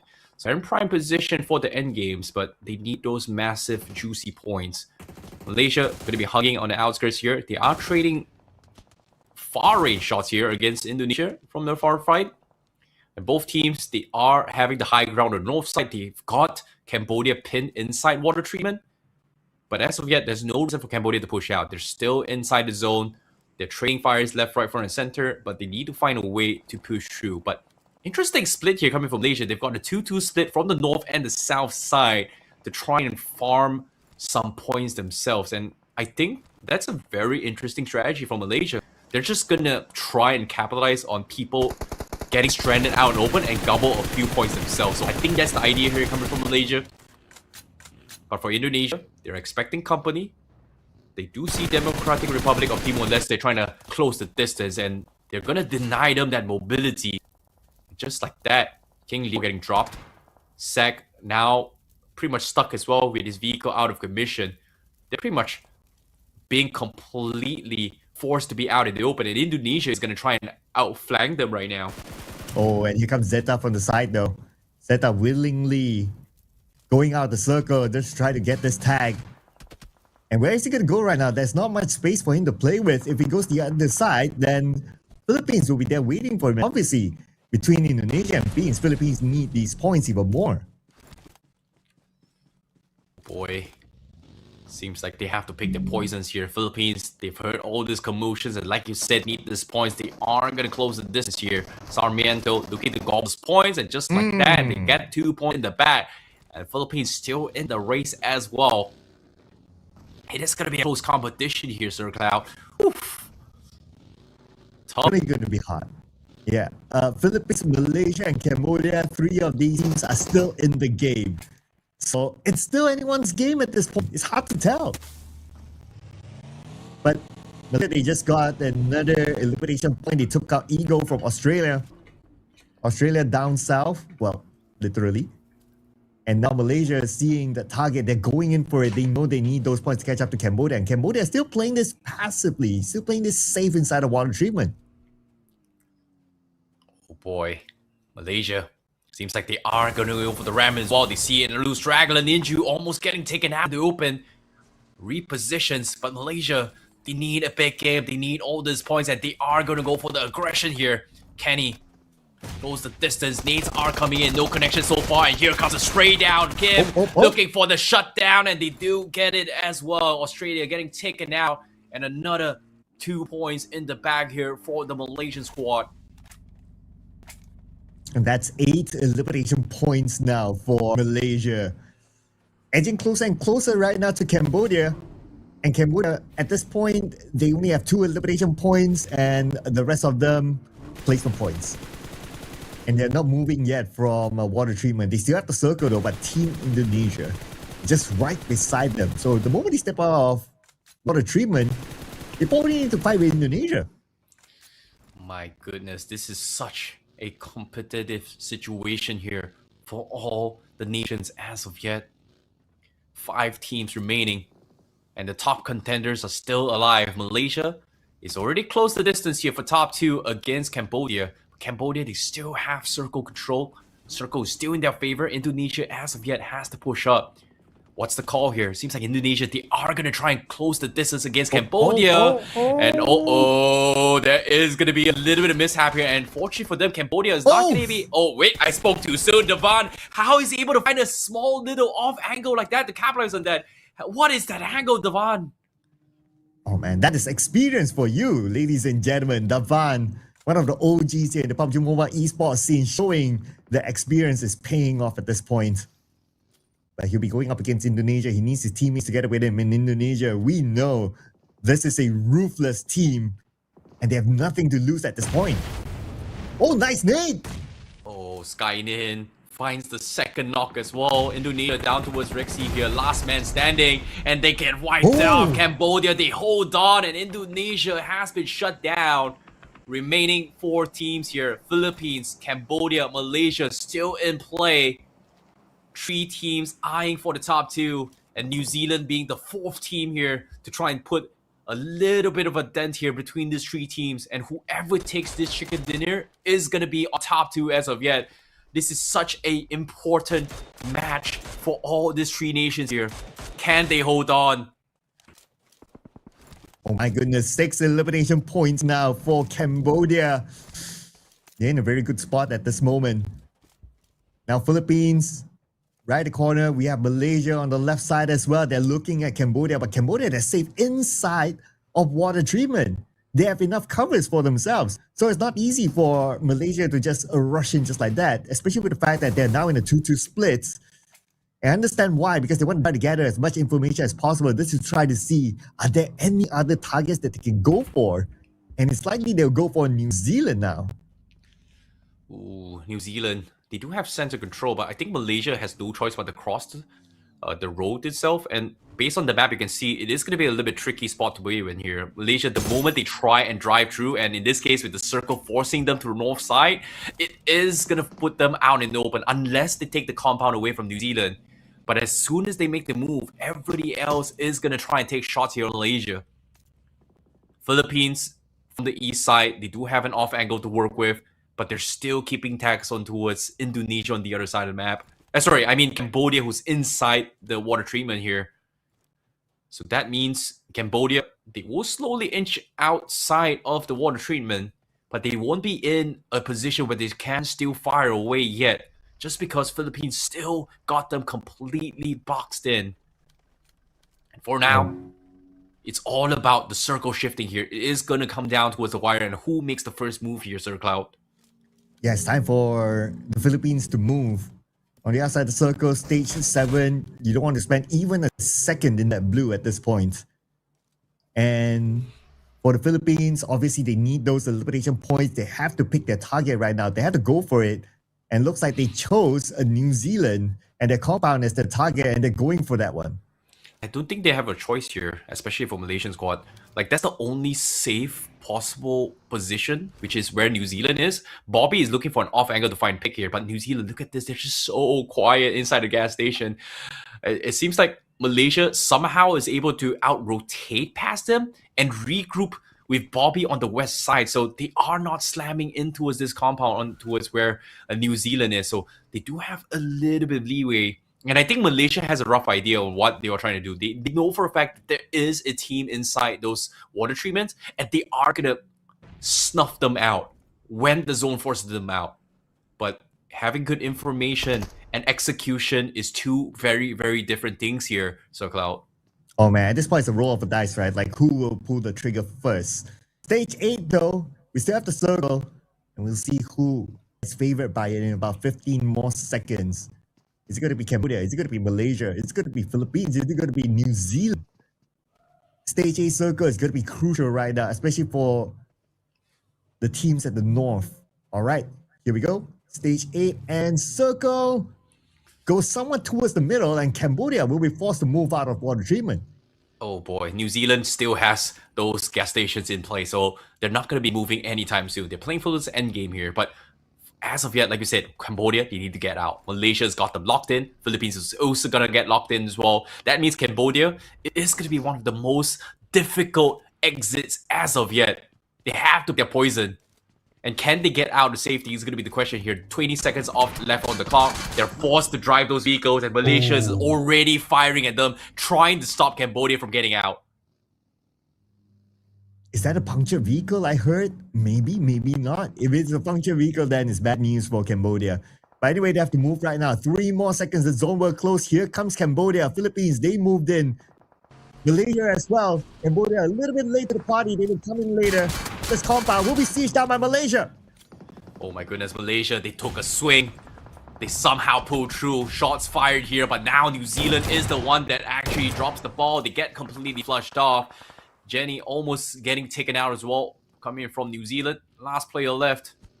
And Malaysia is going to try and clean them up. Kim has been dropped. And Philippines could not capitalize on this third party because they're still focused on Cambodia.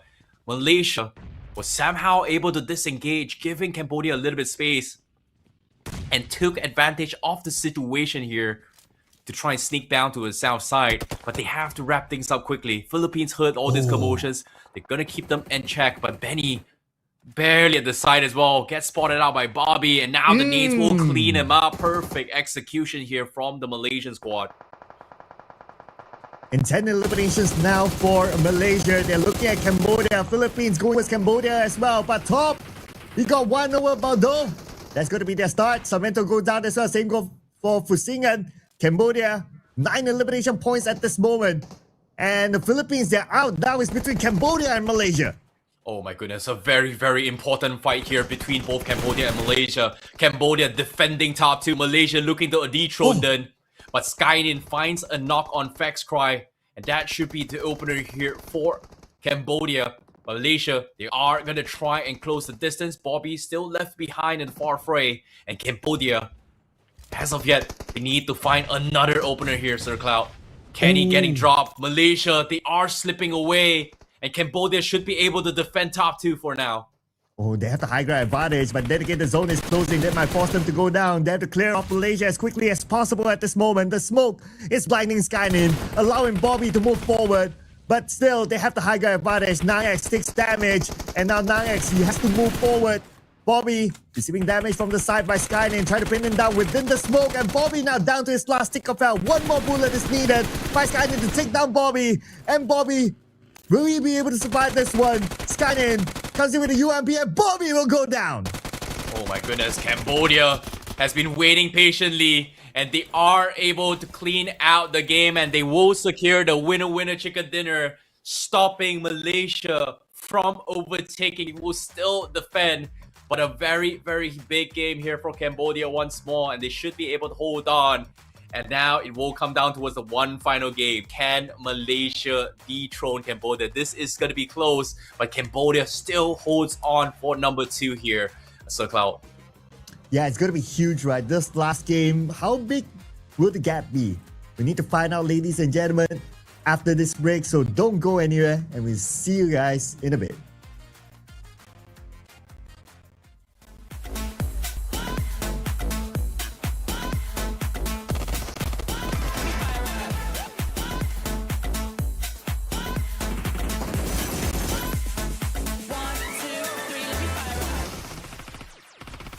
Just let your body breathe. Come with me, both believe. It gets hot, baby, feel the heat. We do it so naturally. Don't stop, the speakers pop. Boom, boom, boom, for the bass drum drop. Shake your body, baby, give it up. Tonight, that's what I want. Baby, I got the fire, if you get down. No wasting my time, 'cause I don't let you down. See me burning it up, I'm getting hot now. I'm lighting it up.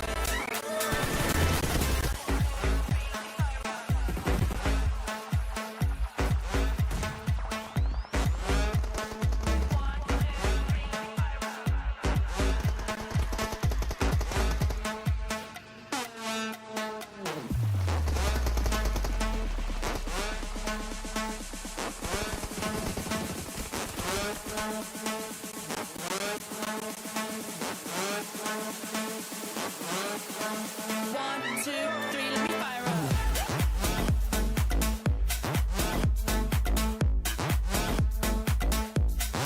Let me fire up.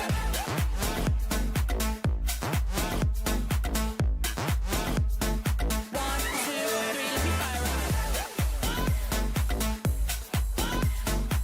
up. Let me fire up.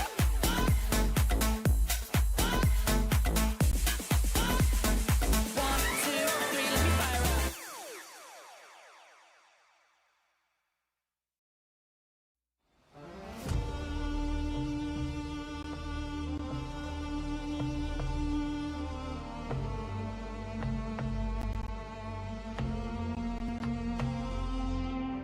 You're the core of all my craving, the chord that I just resonate with.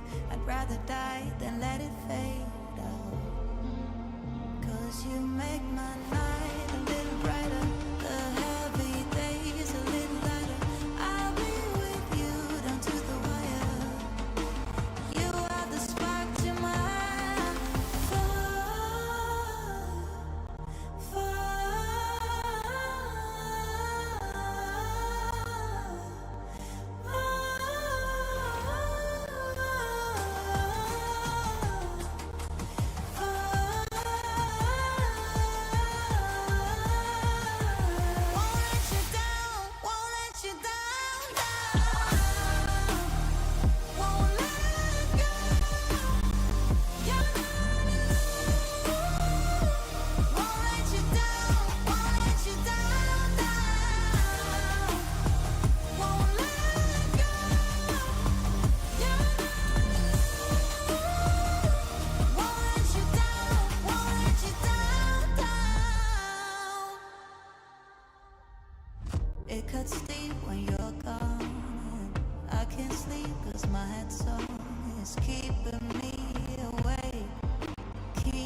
And we are down to the last game, ladies and gentlemen, for the Southeast Asia Oceania qualifiers. This is the Esports Nations Cup PUBG Mobile Edition. My name is Sir Cloud, together with my wonderful buddy here, Terrence, IC Baby 1-2, and Cambodia just came off a cheater. Have they done enough though?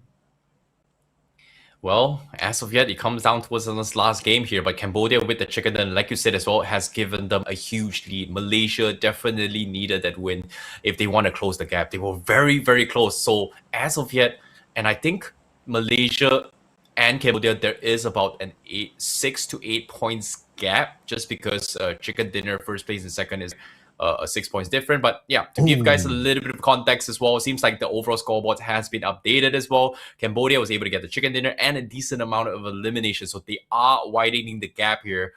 So that is going to be an 11 points gap. So the only way Cambodia loses out on qualification as of yet is that they get taken out rather early, and Malaysia needs at least 11 to 12 points to overtake Cambodia. So it is going to be a tough spot to be in, but a very, very important last game here, at least for Cambodia. So the case here for Cambodia, very simple. 5 to 6 points and they're done, I would say, Sir Cloud. Yeah, I would say so as well, because we don't have 16 teams, we have 9 teams. So the math has to be a little bit different. But what's going to be different as well this round is that we're going to see an early fight inside of Picado. So we're going to see the Philippines going up against Democratic Republic of Timor-Leste. And originally it was the Philippines that dropped Picado, so they know this place like the back of their hand. That could be an advantage to them. Yeah, this is going to be huge here. But Philippines, they are losing 2 players here off this knock, but they are able to find a little bit of trade here. But in a blink of an eye, oh my goodness, what happened? Seems like Philippines, they're out of the race. They are done for. A Democratic Republic of Timor-Leste will come out on top. And just like that, 4 points in the bag, and Philippines, the race is officially over. They will not qualify into the next phase.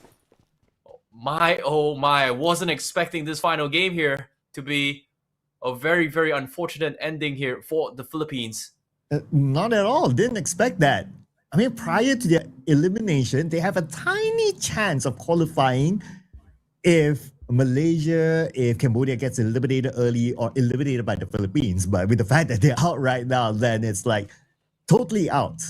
Unfortunately for the Philippines, we hope to see them again in future tournaments. But I noticed a player of Democratic Republic of Timor-Leste naded themselves. Yeah, probably was a bit of a boo-boo. Not too sure what happened there. Yeah, but fortunately for them, they are still 4-man standing, so they are still alive in this game. But their chances of a comeback for top 2 is pretty much invested, and I think right now it's just getting experience, right? Like, ENC is all about giving opportunities for every single nation to kind of experience as well, because it's not oftentimes you get opportunities to play against powerhouse regions like from the Indonesia, from Malaysia, from even for Thailand as well. Cambodia has also been in the scene for quite some time. So this is an opportunity for them. Obviously, they have not faced Thailand yet. They did get the direct invite directly as well. But maybe in the near future, we will see a little bit more. But yeah, getting experience is going to be extremely important there for them. But seems like Indonesia is just messing around. Yomi is going to try and scare off his teammate, but he's unshaken. He knows his teammate shooting at him. Yeah, I mean, he's also, kind of learning that, hey, that's the same team, you know. And normally in their club, they don't play together. They play as rivals. So I don't know, maybe that could be like muscle memory. Like, oh, I see that name, I got to take him down. Oh, no. We're in a different tournament, in a different setup right now. So got to retune. I don't think that's that bad. Like, I don't think it's gonna go down that bad for rabbit hole here in terms of perspective. But I get where you're coming from. Former rivals now turn teammates, at least for ENC. Well, it is gonna be nation's pride on the line as well. So sometimes you gotta have a little bit of fun, have a little bit of excitement. But obviously, there's a lot on the line. At least for Indonesia, they're pretty much qualified. But for Cambodia, they're still in the running here to try and defend this. And that chicken dinner from the previous game has pretty much given them a very, very nice safety cushion. Maybe 5 to 7 points is exactly what they need to secure and confirm their slot here in towards the qualification. And I think only Malaysia is the closest as of yet to try and take him out. So it is going to be a very, very close battle. But seems like the circle is going to fall around Chumacera. Malaysia's got center control for the end game. But everybody else still trying to find space inside the zone here. So circle out. Do you think Malaysia can do it? Oh man, this is where I worry, right? The fact that you asked me that question, I was kind of thinking about it even before, like when the map showed up. Like if Malaysia chooses to play in the middle of the circle and just stay there and play passively and just hope for like, okay, top 3, top 2, and we start to show up, I don't think it'll be enough. Because Cambodia can play like, okay, if you want to play like top 2, top 3, show up, we'll show you how to do it. Because right now the pressure is going to be onto Malaysia, not Cambodia. And it's not only about just getting the chicken dinner. They also need to bring in those elimination points as well for Malaysia. So they cannot just play in the middle and stay passive. If they do that, then welcome Cambodia to the next stage. Yeah, I agree with you. And placement points is pretty much already been here for all the 8 teams. 1 point secured for everybody else. So even a chicken dinner, the gap is still very, very huge, right? Like, Yeah. so if you get chicken dinner off this game, that's still a 9 points difference that you need to kind of chase as well, just because of the fact that it is going to be a deficit. Like, it's not going to be raw 10 points because everybody else gets 1 point. So instead of 10 points difference, you're getting 9 points difference if you are finishing in 8th place. But as the game progresses as well, as more teams gets eliminated, elimination is going to be extremely crucial here, especially for the Malaysian squad. Whereas Cambodia, like you said, making the top 3, all they need is just 1 or 2 elimination and they should be safe. But on screen now, we do see a little bit of fight here between Indonesia as they go in for the hunt against Papua New Guinea. Oh, but Creamy took a lot of damage there. He's going to heal up with a medkit. Medkit is going to take a while though, so I don't think he'll have that time because right now Indonesia, they're pushing in and Creamy gets taken out. Razy's still well and healthy. And oh, wait a second, struggle. He definitely did not struggle to pull that trigger there. Wow, that was a nice takedown here, but the zone will take him out. Indonesia, they want to try and stabilize the situation. Zeta is going to look for those confirmation, but his teammates are all done here. Yummy, Razy, and also Rosemary has been taken out. So Zeta is forced to play this solo. It seems like Indonesia will run out of... They will be out of the way of everybody else for the chase here for top 2. I know Philippines is out, but Indonesia, they're pretty much qualified regardless of what the outcome is. So it's going to be a race between Cambodia and Malaysia for that final slot where everybody else is going to be playing in the game to try and stop them, I would say. And that's bad news for Malaysia especially, right? Because right now, teams are cancelling out each other. We saw in Papua New Guinea, now it's potentially with Brunei and Australia. And if that happens, that means the number of bodies on the battleground is going to be even lesser for Malaysia to farm. Yeah, I agree. Like, if this comes down to a situation where a top 2 finish between Malaysia and Cambodia, and even if Malaysia gets the chicken dinner, I don't think they would have enough points to actually overtake Cambodia here. So that's going to be the worst case scenario for Malaysia if they want to try and stop Cambodia. But Cambodia, that's the dream way. Just making the top 2, even in 0 elimination, it widens the gap. As long as Malaysia doesn't have like 10 eliminations in this game. Right now, right, in the analogy of fall, Malaysia has to send their goal. Let's say you have a corner kick. Malaysia has to send their goalkeeper up. Like that is Malaysia's situation right now. They have to send everything out. They have to play like how Indonesia is playing. Just go around and just take risk. Because if they stay passive, then it's still going to be the same outcome. So might as well try to go around and just gain those elimination points. Because if they still stay in Chumacera, then, well, you know what's going to happen. Oh boy. It's going to be very, very tough here. But I can see where you're getting at as well. Sending the goalkeeper to score the goal. All right. Yeah, man. But speaking of which here, seems like Malaysia, they do scout out players here coming from Australia. They are on the firing squad. That's going to be the first knock in place. So they do need those confirmations. And they will get them as well. Meanwhile, on the other side of the map as well, Brunei is going to be able to find New Zealand as well. A couple of points to them back. if they are going to go be looking for those resets, if they are also soaking up all these points. Oh man, every elimination that goes by, in my head, it's just like, wait, there's bad news for Malaysia because I've not seen them on the elimination feed at all. So they could still be in Chumasera, still being there, still, I don't know. And yeah, the number of bodies are just going down as time goes by. And we still have not seen Malaysia getting into action yet.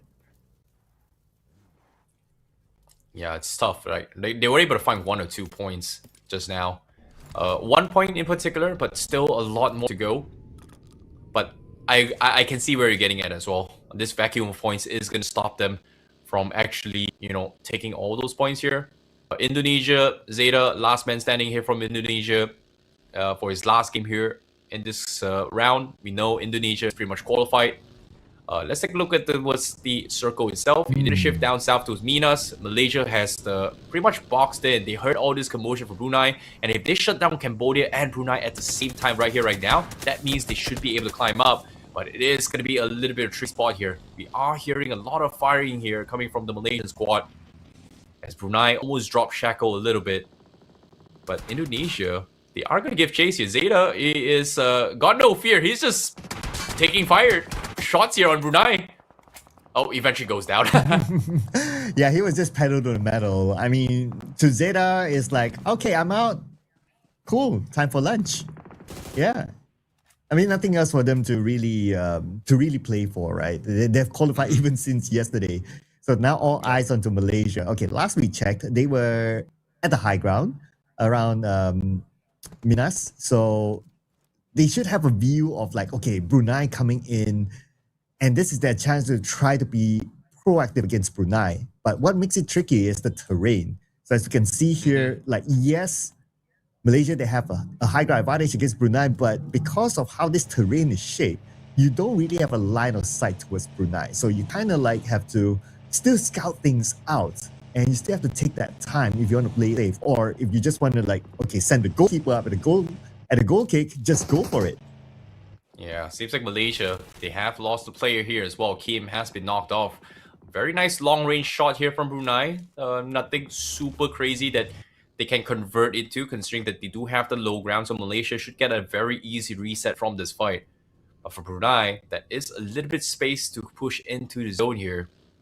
They have been stalked by the Malaysian squad for quite some time. Bobby has been making a lot of noise on top of this mountain terrain here to try and scare them off. Seems like Malaysia, they are going to play it safe, reposition to play a little bit more into the end games. Papua New Guinea, their initial fight with Indonesia has forced life to be a solo warrior. So this is a good, commendable effort here coming from him. Last man standing, the solo warrior here from Papua New Guinea, to try and fight for even more points here, I would say. Yeah, for Bly and the team like Papua New Guinea, they're just playing for pride right now, right? Like if they can get their name up on the chicken dinner board, it's something to celebrate if you ask me. I mean, going up against like these powerhouses like Malaysia, like Cambodia, like Indonesia, and if you're able to score that chicken dinner, it's something to celebrate though. Such a very well, I agree. It's all about the vibes. It's all about the experience. It's all about learning. Can you play with the best of the best? Well, it is maybe not today, but one day. When it comes to improvement, when it comes to training, when it comes to experience, losing is also part of the journey. Nobody is going to be winners all the time. Losing is also part of the journey, and it's fine, But for now, the stakes are still very high for Cambodian squad. 7 teams remaining, 0 elimination. And Malaysia is the next best team to try and dethrone them and deny them that spot. So you can see how Cambodia is playing this extremely safe here to try and defend for the top 2. They've got New Zealand right on the cornerstone to try and deny them entry. And even Australia as well is showing signs of noise here to try and stop Cambodia. But they're down towards the last 2 players, so this might be a little bit of a tough spot to be in here. But Skynet spots out tricks out in open, no vehicles. And it seems like Cambodia may just look to try and jump in on this to try and take them out. Yeah, and if they do that, not like the points really matter too much for them, but they deny away the elimination points from Malaysia. And that's going to be even bigger for Cambodia. And they have the chance to do that by playing by the edge of the circle. All they need to do right now is just wait for New Zealand to come towards them, or even Australia to come towards them.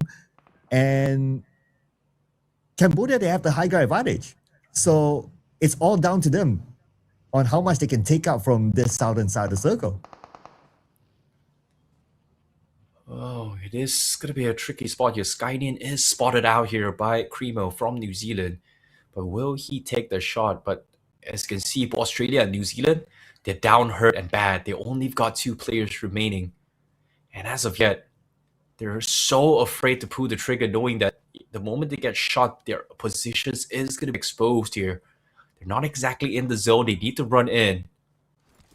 And the Cambodian squad will immediately chase them down just because they do have the numbers.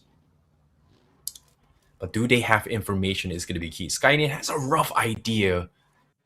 Not really sure where they are. Australia is just making no noise. New Zealand is not making any noise as well. But Cambodia is trying to bait reaction from them. As you can see, Devan firing away, trying to force some sort of reactions, but no baits, no bites taken here from both New Zealand and Australia here. And Cremo's trying to slide into the circle. And I believe he managed to do so. So he bought himself a bit more time. But for his teammate Benny, can't say the same though. He'll be forced to move forward by the blue. And that's where his position might be compromised. Cremo is just monitoring the situation. If Skynin shows himself long enough to Cremo to pull the trigger, then he could be taken out. But Skynin, as experienced as he is, he knows not to do that. He's keeping his sights in check. And now with the zone going to close entirely in about 20 more seconds, Australia might just show themselves to Cambodia. Oh boy. Inching in, close by close, barely on the edge. New Zealand, he still knows where Skynet is, but is so afraid to take the shot, knowing that the moment he takes the shot, his entire team's position is going to be exposed here.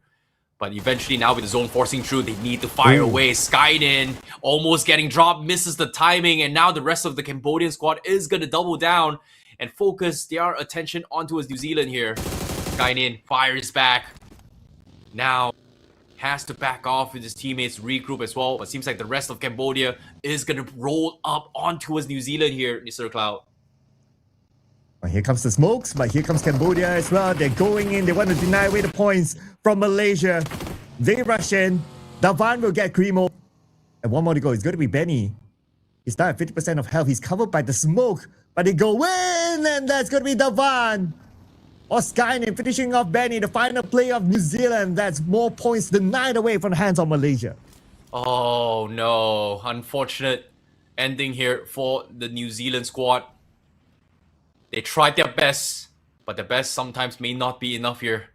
The moment they missed that shot on Skynin, the rest of Cambodia was there to gobble them up. Very, very quick response here coming from the Cambodian squad.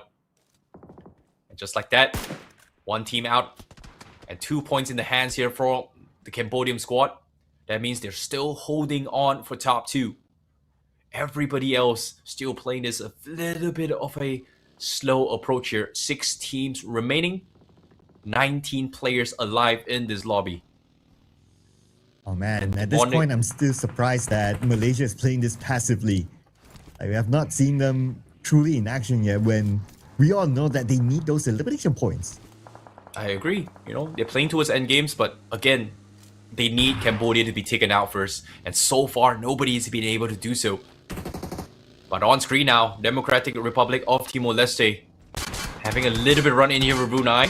And Sky High forced to try and back up in this fight. Loses a tire off his buggy.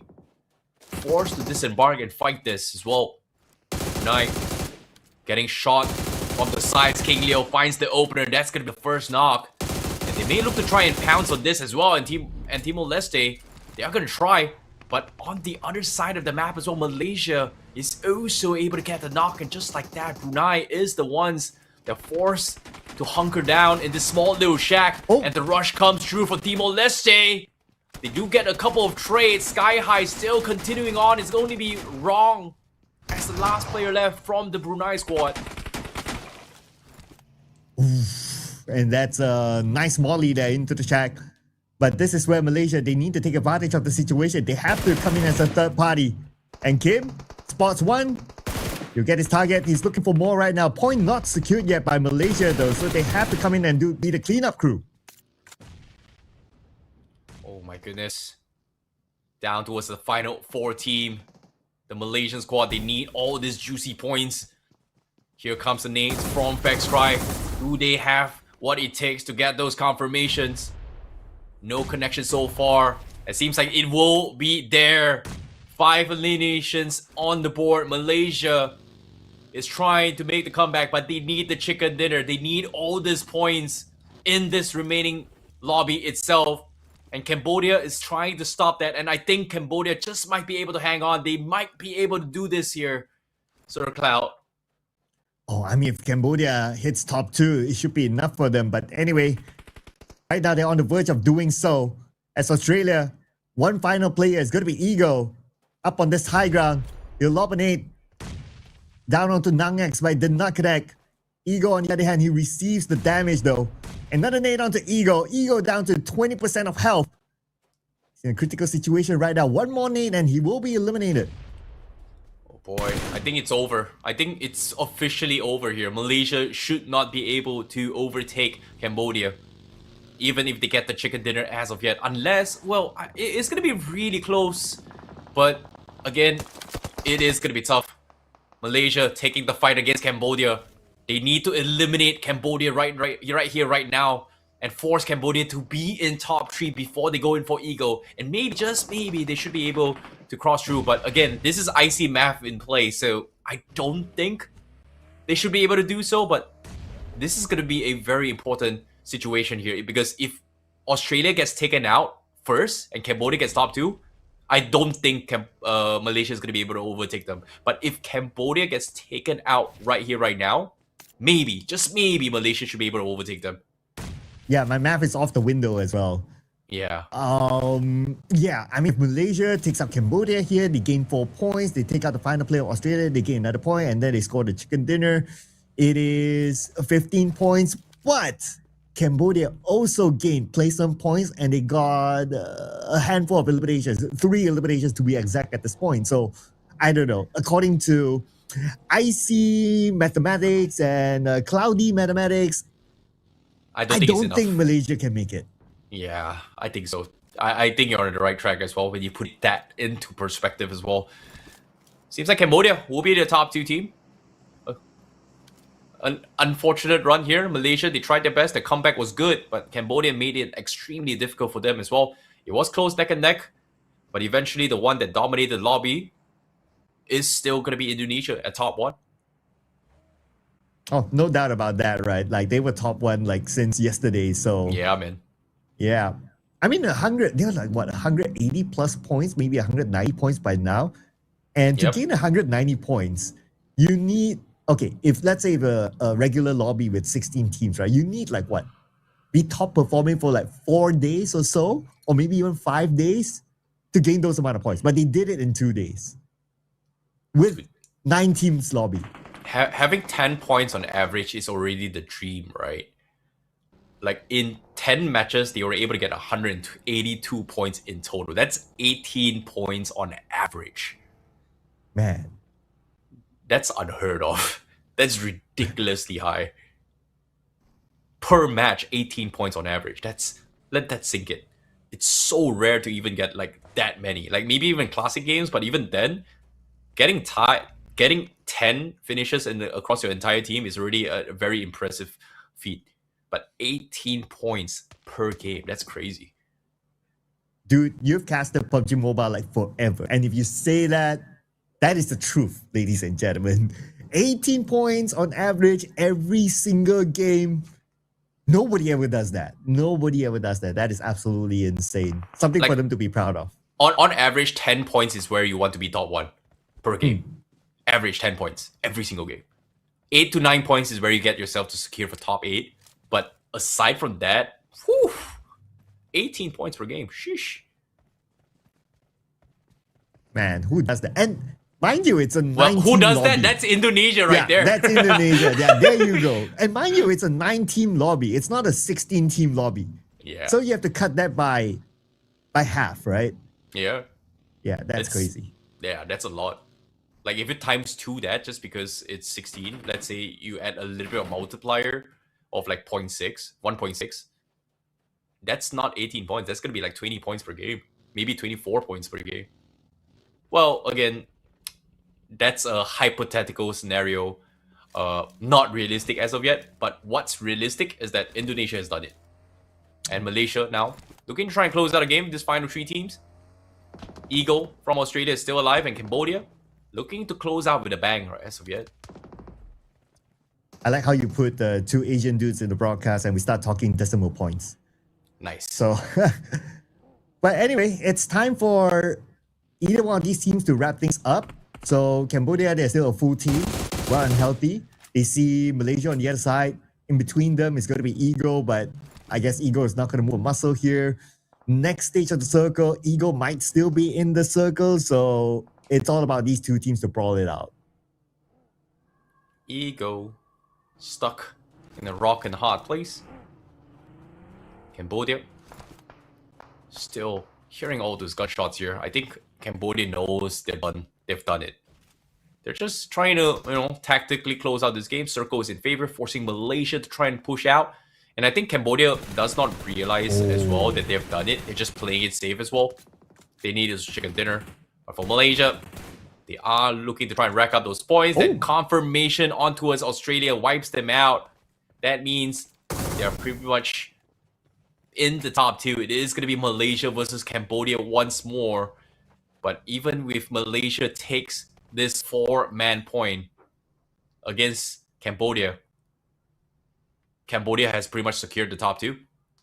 Yep, it will not be enough for sure right now because of the placement points that we have to consider as well. So now it's more of like flexing. Like, will Malaysia flex or will Cambodia flex at this point? And Malaysia, they're making their move. They're going through the smoke. They're taking the low ground.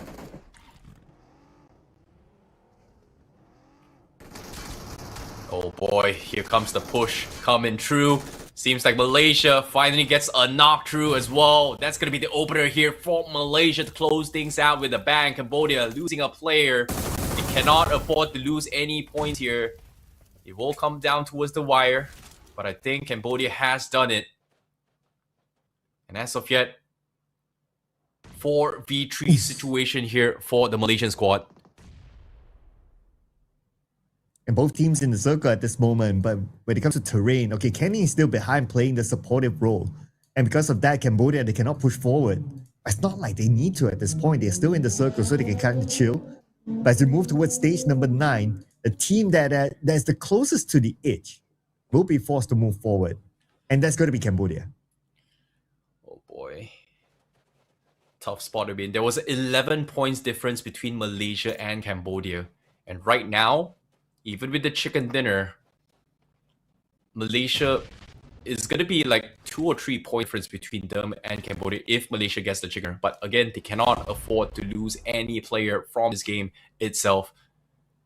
I think they still have a shot here from Malaysia, but again, they need to wipe off all the players from Cambodia unless they deny those points. And I think Cambodia denying those points is exactly what they need here to actually deny Malaysia that opportunity. And now with top getting taken out, Malaysia, they're officially out of the race. And them denying the point means that even with Malaysia taking the chicken, they cannot dethrone Cambodia. What an interesting switch of events here. Wow, I just actually got the points calculation here. It came down towards maybe, just maybe, they stand a chance, and denying those points means that Malaysia had absolutely no shot of qualifying for top 2. Wow, what an interesting turn of events. Yeah, throughout the last moments of that round, Cambodia must be like doing the math themselves. It's like, okay, if we deny ourselves, will it be enough? If we don't, will it be enough? Do we still need to take them out to get enough? And all those questions, right? And they probably did the math on the fly there, and they decided to like, okay, we deny ourselves, we're good. See, what was really interesting is like I thought it's impossible, but now that you think about it, right? Like placement points is 10 points for chicken dinner, 6 points for second, so that's a 4 points difference gap, right? And then Cambodia had 3 eliminations, and Malaysia had already more than 10. So technically, if Malaysia got all 4 players and the chicken dinner, that is 14 points, and also elimination on top, they should be able to overtake Cambodia by 1 or 2 points there. So denying that points means that Cambodia wins out with 1 or 2 points. That is just insane. I wasn't expecting, but when I actually did the calculation, oh, okay. It means that Malaysia, even if they won that, they could have gotten a chance. Oh man. So in other words, it could have been like a missed opportunity. Like if Malaysia played it more aggressive, it's like, okay, we don't allow you to deny yourselves. We're going in. We're going in with 1 of those points, right? It's even closer than you think here. But Okay. without further ado, You let's are take a look. right. Oh my goodness. Like Oh, those denials is exactly why Cambodia is able to hold on as well. And it will come down towards a tiebreaker instead. So that means if Malaysia gotten that 3 elimination of Cambodia, they would be tied at 130 points. And as long as Cambodia doesn't get a knockout confirmation on Malaysia, it will come down to a tiebreaker. So wow, that was a big brain move. Like I didn't know it was that close at all, Sir Cloud. yeah. Okay, Cambodia had 4 at the end, right? Or was it 3? I think they had 4. They had 4 at the end. So if Malaysia took out all 4 of them clean. So they got 1, but the And they other didn't 3 lose was one. denied. Yeah, that was such an unfortunate divide. That was so close. Oh man, I'm not ready for break. But okay, anyway, guys, we gotta head to a break because I gotta relieve myself, man. Okay, we'll catch you guys after the break for more PUBG Mobile action. Next region is coming up next. Stay tuned.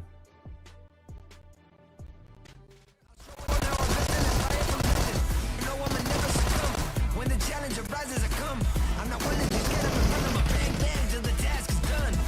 Better know that I ain't never gonna fall. Better know that I am coming for it all.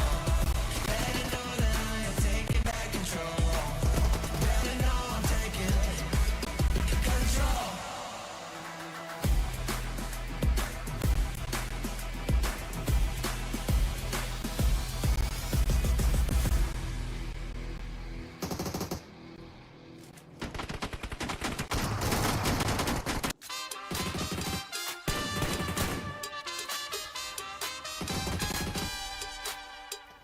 Ella lo que quiere es party, party. Ella lo que quiere es party, party.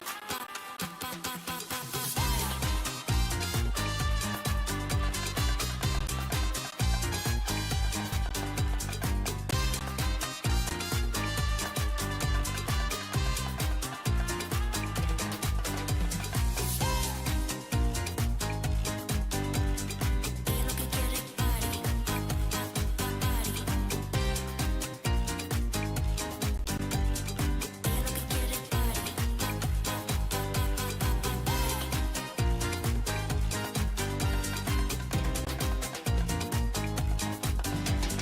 Ella lo que quiere es party.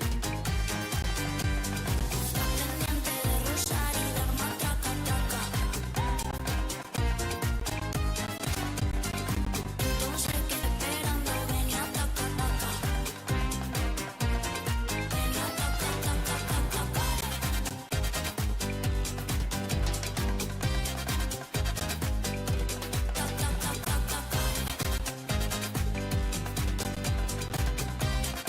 Esperando, venía taca, taca, taca. Estoy buscando un gatito como tú que me dé por la mañana, por la noche y todos los días. Ay, qué rico se ve eso. Debes probar tu beso.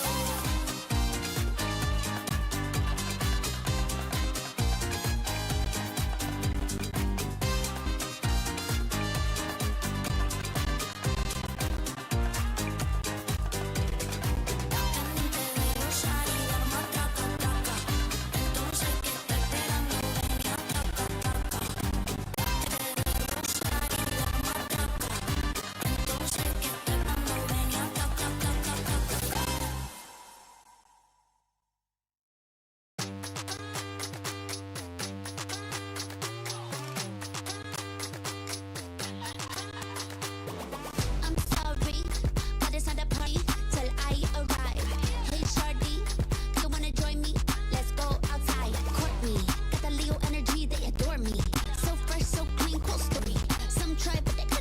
for me.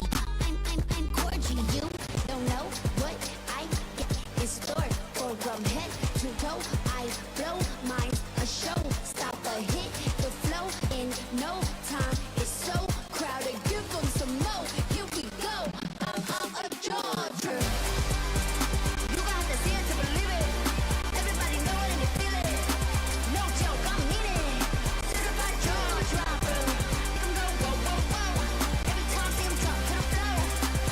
And they always want more George rapper. Don't be ridiculous, nobody is sick as this. See me on the precipice of greatness, I'm meticulous. Very to the point, but a little bit mysterious. Cool, calm, kind, sometimes I gotta be serious. That's on period, 100%. Love the way I live, not one single regret. So respect is the name, and my name with the check mark on the gram, and the Grammy up next. You don't know what I got in store. Go from head to toe, I blow mine. A show, stop a hit, the flow in no time. It's so crowded, give them some more. Here we go, I'm a jaw dropper.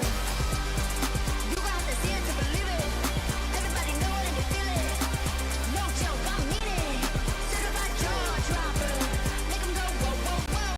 Every time see 'em drop to the floor. And they always want more jaw dropper. You got to see it to believe it. Everybody know it and they feel it. No joke, I mean it. Certified jaw dropper.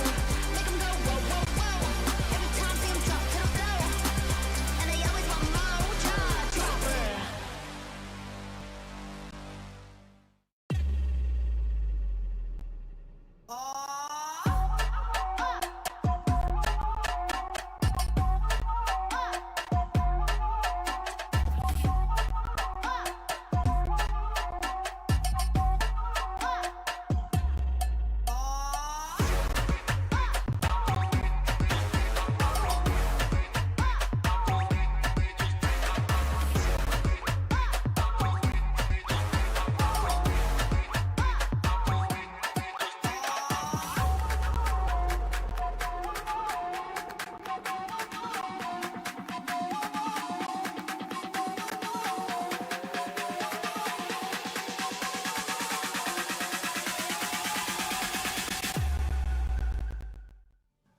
Welcome back to the Esports Nations Cup, ladies and gentlemen, and we'll be jumping into another region. Next, we're going to watch East and South Asia, so stay tuned for this one. My name is Sir Cloud, together with my wonderful buddy here, IC Baby 1-2, and this will be map number 8. That means we're going to jump straight into Erangel for the next match.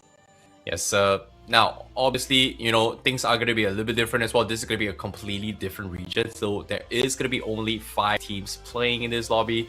For those of you who has been tuning in for ENC for quite some time, we did see this yesterday as well. And this is going to be only one team that advances from this 5 teams. So it's going to be Hong Kong, China, Bangladesh, Maldives, Chinese Taipei, and Sri Lanka in play. And currently, Hong Kong, China is the one that is on number 1 here. Bangladesh is 2 points away. Maldives is also like 9 points away. But considering that it is teams, this gap, even though may look very, very close, it's still a 2 games differential for Maldives if they want to try and Hong Kong, China that chance of qualifying here. So a little bit of a shift here, Sir Cloud. So it's a very, very different game once more. So 9 teams is one thing, but 5 teams now. This is even more space. I think Circle 5, Circle 6 is where we see more actual fights now, Sir Cloud. Yeah, unless if he wants to hot drop somebody, because the points are that close, right? It's like, okay, if I deny you for 1 round, it's going to be big. Right, so that could potentially happen. I don't know if it's going to happen now. Maybe when teams start to get this, maybe in the Miramar matches, say, then that might happen. Considering there's only 1 slot to the main event, as compared to like the games that we saw before, it's like 2 slots, but one slot is even tighter, man. It is going to be very tough here. But again, it's still very, very close. Considering that, like you said as well, 5 teams means lesser points to be gobbled up as well for elimination. We did catch the Southeast Asia and Oceania one. If you guys were watching just now, it came down towards the wire here between Cambodia and Malaysia. Unfortunately, for Malaysia, they're not qualifying. Cambodia is able to advance here with Indonesia from that region's qualifications. But this time, it's going to be a different one. It's East South Asia on screen, and only 5 teams playing in this game, and this flight path is going to be from the south side. Everybody else needs to converse into the north side. I don't think we're going to see drop clashes. At most, we're going to see a couple of scuffles for vehicles once right from the start, and I think we're already seeing it on screen now, Sir Cloud, like down towards the west side, the east side of Ferry Pier. There's going to be 2 teams very, very close. Yeah, it was Hong Kong, China, and another team, but the other team, they seem to have went for Pachinki instead. So looks like they're not going to clash. So yeah. Oh, wait. I might spoke too soon. Okay, hang on. Hang that thought for a second. Okay, we're going to see here Bangladesh here against Maldives. Let's go. Wow, it's going to be a close one here. It seems like Maldives now is caught in a very, very awkward situation, at least for Lucy. Getting completely surrounded by Bangladesh. A little bit of late drop coming in, but eventually we'll get those spots, and now Lucy is completely surrounded unless Cool Boy has something to say. It seems like he's walking up towards the building. Not find too much here. Found a couple of SMGs. Looted up as well. But the nade from Reflex to take him out. So Bangladesh is already on a great start here with 1 elimination to try and play catch up against Hong Kong, China. Now, if we talk about experience like between the players of Maldives and Bangladesh, I would say that the players of Bangladesh, they have a little bit more experience on international stages. Players like Rowdy have that experience. Players like Cool Boy, seen him around as well. So yeah, I guess that experience kind of paid them off with that first elimination point. And with 3 players left for Maldives, it's definitely not good news, especially with the fact that you're only playing with 5 teams. So, and yeah, and coupled with the fact that the points are very close between the teams as well. So yeah, that's a start that definitely they don't want. Yeah, prior to this, I think Bangladesh was like 3 points difference as well. So getting this 1 elimination does close up the distance for them. For when it comes to, closing up against Hong Kong, China, right? So for now, because it's 5 teams, chicken dinner, the gap is going to be a little bit different, right? Like first place and second place is like a 4-point gap or position point. So Bangladesh, as of yet, as long as Hong Kong, China does not get the chicken dinner, Bangladesh should be able to overtake them. But again, it's still anyone's game. But for Maldives, this is where things get tricky as well. Losing a player off the bat as well, especially when they are on the top 3 as of yet, they should need to try and pick themselves up to try and play for placements here. At least play a little bit safe, perhaps. Okay, I was kind of worried they went directly into Primos because Chinese Taipei is here. And obviously Chinese Taipei, they're well looted up. They drop into Primos first. And if anyone arrives, they'll have the opportunity to have that preemptive strike. So with the fact that they moved away somewhere on the left side, maybe they're going straight north to South Jogopol, they'll be okay. I'm trying to guess where the circle is as well. But hang that thought for a second, because right now, Maldives, they landed at this gas station where 1 player from Chinese Taipei is here. Oh boy. Seems like a thing now. Did hear a lot of rotations here coming from the Maldives squad. Seems like they were able to see 1 as well. Wasn't expecting that as well. Ting was find a pick here from Chinese Taipei. Maldives wasn't expecting that, considering that, again, a very big map.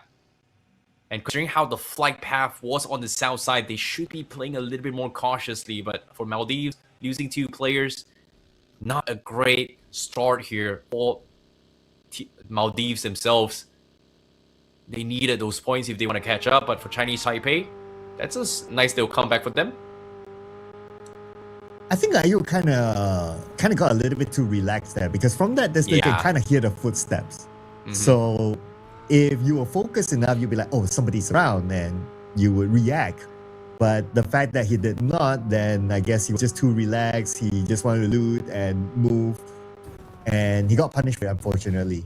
And now with Yeah. Chinese Taipei knowing that they have the man advantage against Maldives, they'll want to go for the hunt because the points are close. They want to try to close that gap. Yeah, I think I agree with you. Just because, like you said, 5 teams remaining, you're not expecting a lot of players out open here. It's just very unfortunate that he actually got caught off by Chinese Taipei. But that's kind of to be expected as well, just because of the fact that the flight path, right? Like it wasn't a very balanced one where everybody is going to be able to hit whatever. Everybody was just forced to actually drop towards the southern side of this map. The tendency is a little bit higher. It's just unlucky that they actually ran into not just one, but 2 teams at the same time here, especially from Maldives. Like one against Bangladesh, one against Chinese Taipei, while they're rotating through. Seems like they are going to be taking a little bit of beating here from this game. But for everybody else, it seems like they are going to be on the hunt here. At least for Chinese Taipei, for them to make a little bit of a bounce back, they need to be actively looking for fights here if they want to try and take the #1 spot away from Hong Kong, China. Yeah, I guess you brought up a really good point, right? It's like because of that flight path, like you can expect like teams like drop somewhere in the southern side as a start.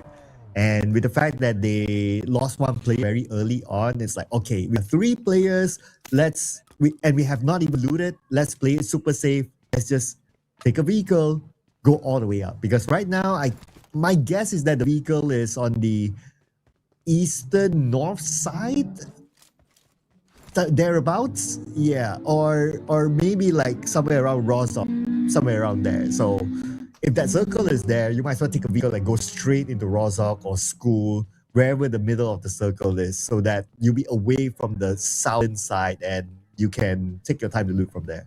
I'm gonna call you out. Eastern north, huh? So is it northeast or eastern north? Northeast, okay. Yeah. No, Yeah, I get the northeast. relevance here because I'm so used to saying Southeast Asia. But need I remind you, for these guys watching in this region, it's East and South Asia. It's not Southeast Asia. There is a difference. Okay. Yeah, like my geography, my directions is not great. There is north, there's south, there's west, and there's east. You call it northwest, northeast, southeast, southwest. But now it's East and South Asia, not East. Well, I don't know, man. It's a little bit of football, man. Like East South Asia instead of Southeast Asia. It's different. All right, you have to rewire yourself for this match. Yeah. But don't worry, it's only one match for you, and then we get Blank back in, and he has to rewire himself. Yeah. Yeah, but Well, he's interesting? already done it. He's been casting it yesterday as well. Oh, So yeah. he knows. Yeah, it's just us. Yeah. He's the senior now. Yeah, we got to Yeah. learn from him. Yeah. He's the Yeah. senpai. The senpai indeed. But you know what? Interesting enough that Maldives actually went all the way to Zarki. Somewhere that I wouldn't expect them to go. Because it's on the outside of the circle and it's not the most popular spots. You don't get the best of loots there. But they went there anyway. So interesting to see what's going to be the follow-up from there. I think it just comes down to how they want to play this, right? In terms of getting those points. Because, again, Maldives, their top 3, they had 71 points. They're 9 points difference away from Hong Kong, China. So that means right now, if they want to stand a chance, especially when they have 4 more matches to game, on top of this is going to be 5 games remaining. If they want to try and close the distance, every single point counts, every single placement points counts. This game, maybe the chances of getting chicken dinner is done for, but they do need to try and get as many points as possible and kind of have a little bit of a foundation to work with for the comeback, at least for the next few games, I would say. I think it's the next best option, I would say. True. And speaking about comebacks, right? Although Sri Lanka is right now they're at number 5 and their points are kind of far, but if they can come out with a miracle run, it's like, okay, 5 more games to go, like chicken dinner galore. Then maybe, right? I still wouldn't rule out Sri Lanka entirely yet. Yeah, well, see, that's the thing. For #1, the gap is like a 37 points difference between them and Hong Kong, China. So, they need 10 games, chicken dinners. Mathematically, every single game from this point onwards, they're not out of the race. But they explosive games. That's for sure. They have to do the Indonesia basically, right? Yeah, Yeah. Yeah. 100%.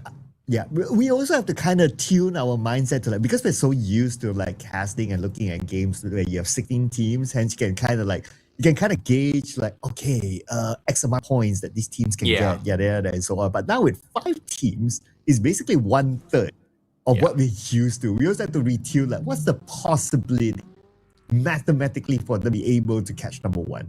Yeah, getting to Asians and talking about math is not, I get it. Like usually, 5 to 10 points, the gap is like, oh, it's still doable, right? We saw how close Indonesia and Cambodia was, right? In the 16-team lobby, yeah, sure, one great chicken dinner, blah blah, yada yada. There's a lot of opportunities to find. But right now, like you said, I agree. 5 teams. That means if any team slide and you're not the ones actually winning those fights, that means you are sitting out. So 10 points may not be a big gap for 16-team lobby, but it's a very big gap for all these 5 teams as of yet. That's at least a 1 game differential. Dude, one more time we bring up the whole Asian and math thing, our producer's just going to switch us. Yeah, I agree. It's Like, you probably two going to are happen out. right after this. Oh man. But that for Maldives though, I mean with 2 players, like how much can you do in this kind of lobby? We don't have that many bodies to even shoot in the first place, right? I think now the best case scenario is just hoping that somebody starts a fight and then they get a couple of few picks here and there. But from the side here, I think Maldives was spotted out here by Hong Kong, China, and they've keeping tabs on them, but I don't think they wanted to try and engage in this here. And even for Sri Lanka, they haven't exactly spotted anyone. And now with the circle in play, we do see Maldives making for center goal. Chinese Taipei is also going to be playing from the north side, and then Bangladesh from the east side, and then Hong China from the south side. So everyone still has ample enough time and space to work with. And like I said, stage 4, stage 5 is where you see a lot of engagement. Seems like ENC26 is going to try and sneak down underneath and play even more sneaky like, but again, still a lot of room.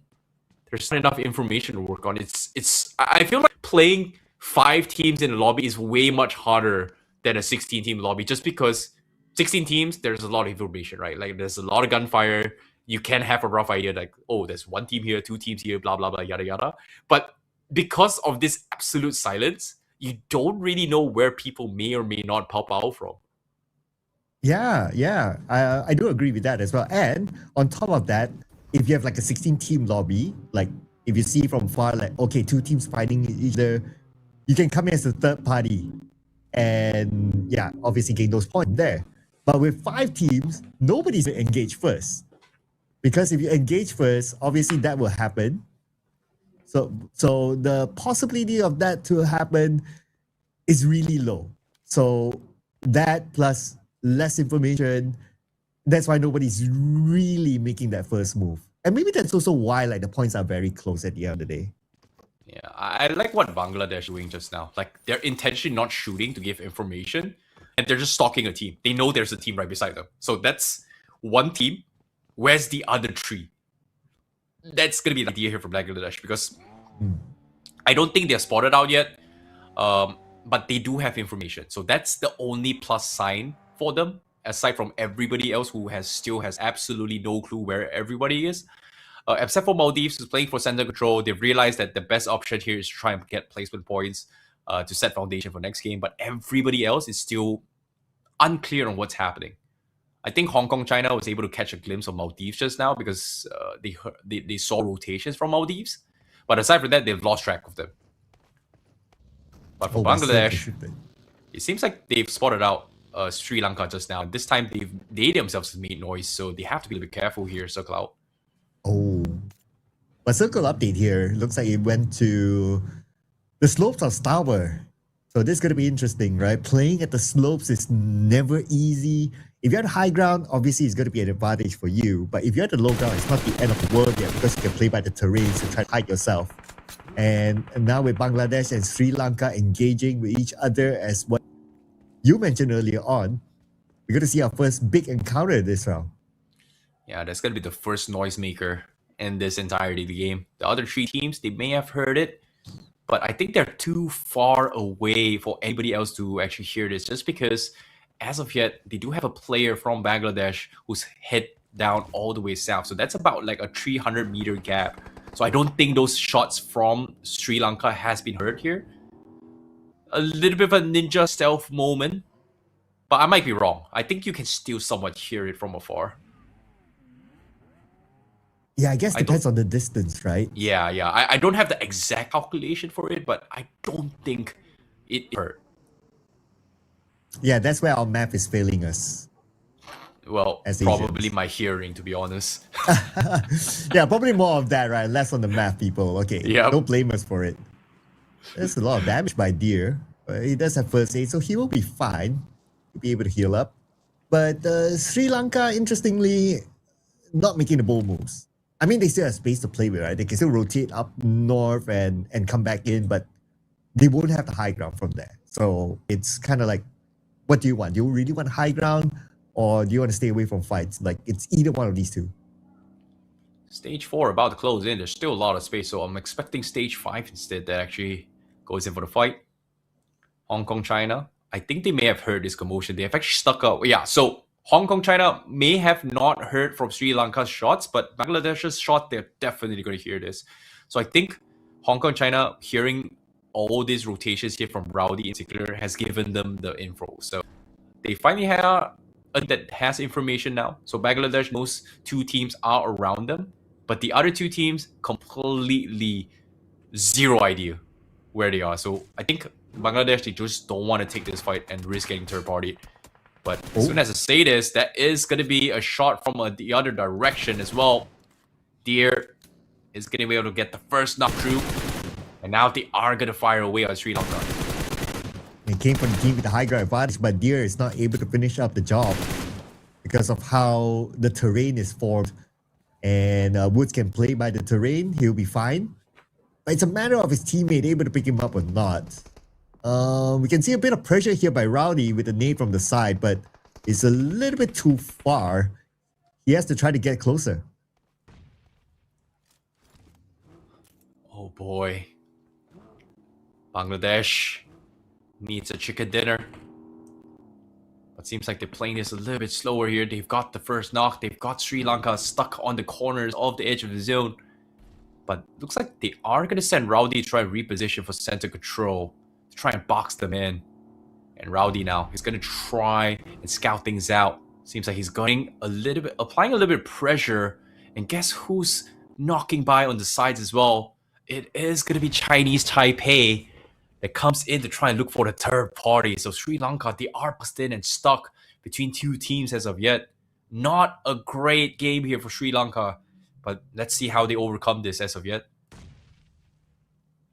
Yeah, right now Sri Lanka, they're in the worst position possible, right? Like, you're on the outside of the circle, you have two teams in front of you, or technically beside you. Where are you going to go from here?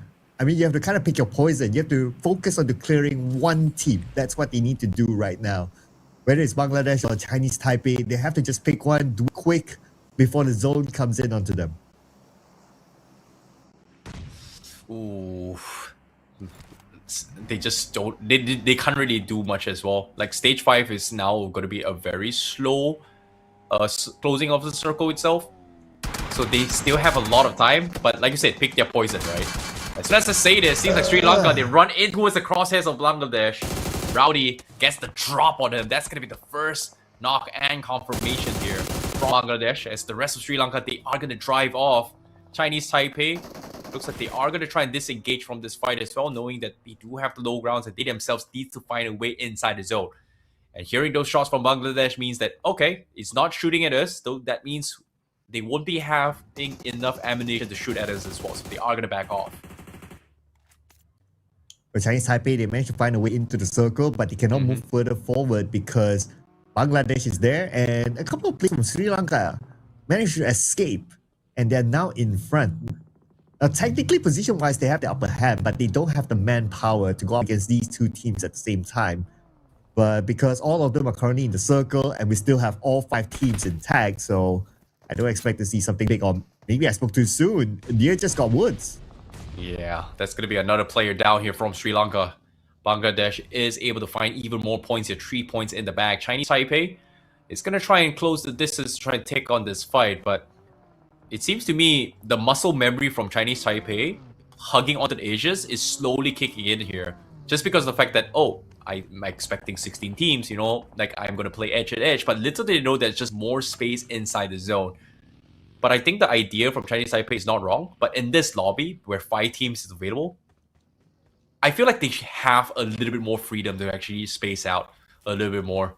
But I get it, you know, if you're used to playing 16 teams, you have to lock the edges, you have to wait for opportunities, you need to find spots where you can maximize your advantage as much as possible before you actually capitalize on the situation. So I get it.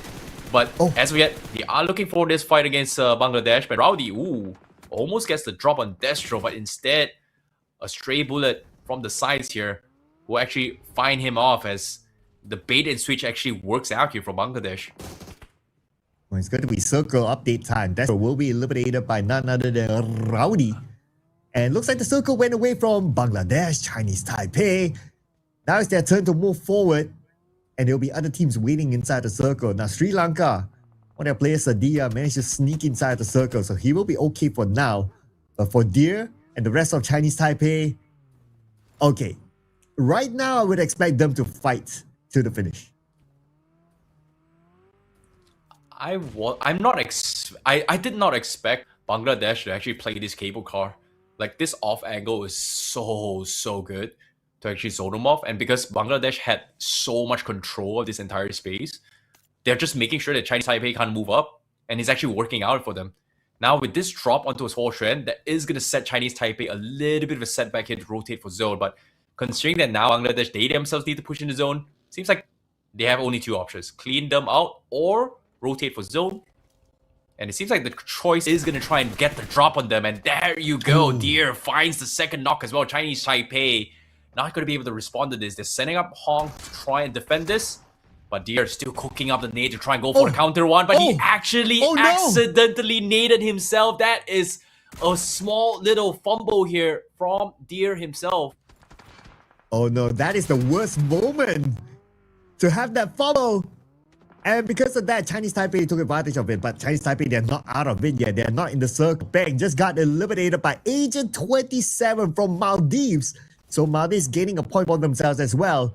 Now, Chinese Taipei, Hong on the outside, coming in, and he's going towards Maldives. Yeah, this is the best possible situation you can ask for Maldives. And guess what? They found the third one as well. Naeem gets the knock on Hong's. And looks like he is looking to try and get those confirmation, but it was snatched away by Hong Kong, China instead. Maldives did not have a great start, but they are able to find 2 eliminations here, capitalizing on all those situations. But eventually the big boss here, in this case Hong Kong, China, is the one who's currently topping the leaderboard, and they do find another pickoff, and that is going to be Chinese Taipei eliminated on 5th position from this game. Oof, and Hong Kong, China now full squad. They're heading towards the northern side. They want to gain as many elimination points as possible, and they also have the safety of the middle of the circle. So even if the circle shifts during stage number 7, Hong Kong, China would still have it.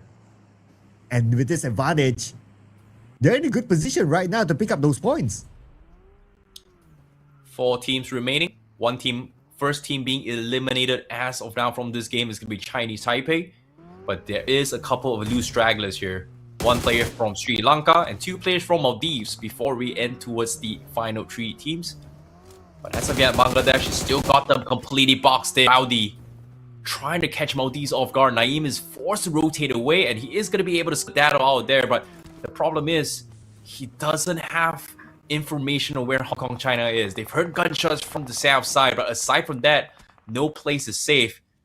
It seems like Rara is able to spot him out. Naeem losing his vehicle here. Maldives, they're still stuck in a rock and a hard place. A very valiant attempt here from ENC26 and Naeem to try and survive towards the end game here. Oh man, every single point counts here, Sir Cloud. Yeah, it's ridiculous right now. I agree with you. Yeah, it kept going down south. Like teams that came from the north, they keep needing to move. And because of that, it's going to be very difficult for them, especially with the fact that Hong Kong, China They now have the circle. They have absolute control. They can gatekeep all these teams from coming in. This is so good here. Like the circle just favoring them. They will be able to pull the lead here. Naeem getting knocked off as well. Bangladesh, they want to keep up. They need to try and frag heavily in this game. It's going to be extremely difficult to do so. Seems like on the minimap, Bangladesh is trying to push up. And Hong Kong, China, they heard those commotions. It seems like there is a little bit of a crack of the defense here from Hong Kong, China. Flank coming through for Bangladesh. Reflex getting spotted out. Zero needs to get the knock, but misses his shot. And now he's going to be spotted out as well. Bangladesh is going to try and shift their focus here. Needs being cooked up. Zero needs to lob the perfect one. Can he find one? No, that's going to be the knock here. And Reflex finally gets dropped from Rare from the sides here. Bangladesh now getting surrounded. Hong Kong, China is going to try and clean them out. Oh, But gets traded off. What a flick here from Rowdy with the S12K. Rowdy. Oh, he got a knock. But from the back, Rare followed up onto Rowdy and Rowdy got taken out instead. Oh, that was a really close one, Rowdy. But Hong Kong, China right now, they have two active players. Going on to Cool Boy. The final player of Bangladesh. Can they actually pull off a clutcher? Since dancing around, Rare coming in from the other side and they will take him out. And that's Hong Kong, China collecting another point. Hong Kong, China taking the lead, and they should be able to get the chicken dinner as well. Sadia, pretty much the last player from Sri Lanka, was able to survive, and they will take top two. In a blink of an eye, you blink it and miss it. Hong Kong, China cleans out this lobby, and again, they will pull away with the lead. It was a 2 points difference between them and Bangladesh, and now with this chicken dinner, it is going to widen the gap. I think this chicken dinner is pretty much done and dusted as well. Sadia only has one elimination here for Sri Lanka. He has only two options: deny the points or take out all four players from Hong Kong, China, which I think is going to be very difficult to do so here, So Cloud.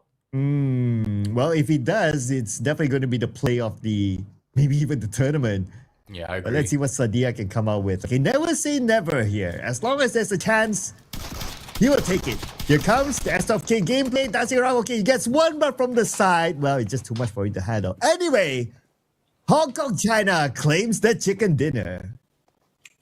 Yeah, that was a very, very clean game here coming from Hong Kong, China. But the valiant attempt here from Bangladesh as well to take all those fights as well. They were the main instigators in this lobby itself. Unfortunately, missed out and the opportunity to shut down Hong Kong, China before cleaning out the rest of the lobby. They did get themselves a decent amount of elimination, but with Hong Kong, China taking this chicken dinner, they will still get the lead away from Bangladesh. It was a 2 point difference. This time, it is going to widen now. Yep, and they got a good amount of elimination points as well. But we will check out the official points, ladies and gentlemen, once we come back from the break. So don't go anywhere. We'll see you guys after this short one. Y tu novio es un bobo. Mi gatita tiene todo, pegajoso y hermoso, con las tres peligroso, ganador ves el oro, brillo con tesoro, en el bosque colobo, cazando el dinero, haciéndolo solo. En mi vida he visto todo, nada puede asustarme, solo tengo que cuidarme. Paso grande, voy a brincar, yeah. Cuando fui chiquito me dijo, Juanito, tienes que luchar. Para llegar a la cima se tiene que actuar, tiene que escuchar. La calle te llama, la calle la fama, aquí está tu hogar. Bolsillo llenado, si escucho un poco lo sigo cantar. Plata me canta canciones y tengo un coro. Ganador ves el oro, brillo como un tesoro. Y tu novio es un bobo, mi gatita tiene todo, pegajoso y hermoso, con la peligroso, pegajoso y hermoso, soy más grande que un oso, mi pistola está muy hermosa y la tuya estaba soso, mi palabra tan filoso, porque el game es una guerra, patrullando Panamera, yo no ando con cualquiera. Cuando fui chiquito me dijo, Evancito, tienes que luchar. Para llegar a la cima se tiene que actuar, se tiene que escuchar. La calle te llama, la calle la fama, aquí está tu hogar. Bolsillo llenado, si escucho un poco los oigo cantar. Yeah, plata me canta canciones y tengo un coro. Ganador ves el oro, vi como un tesoro. Y tu novio es un bobo, mi gatita tiene todo, pegajoso y hermoso, con las tres peligroso. Plata me canta canciones y tengo un coro. Ganador ves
So apparently our producer is done with the map and he decided to swap one of us out. Welcome back, Black, to the show. And you're now watching the ENC PUBG Mobile Edition. And we are still at the East and South Asia region.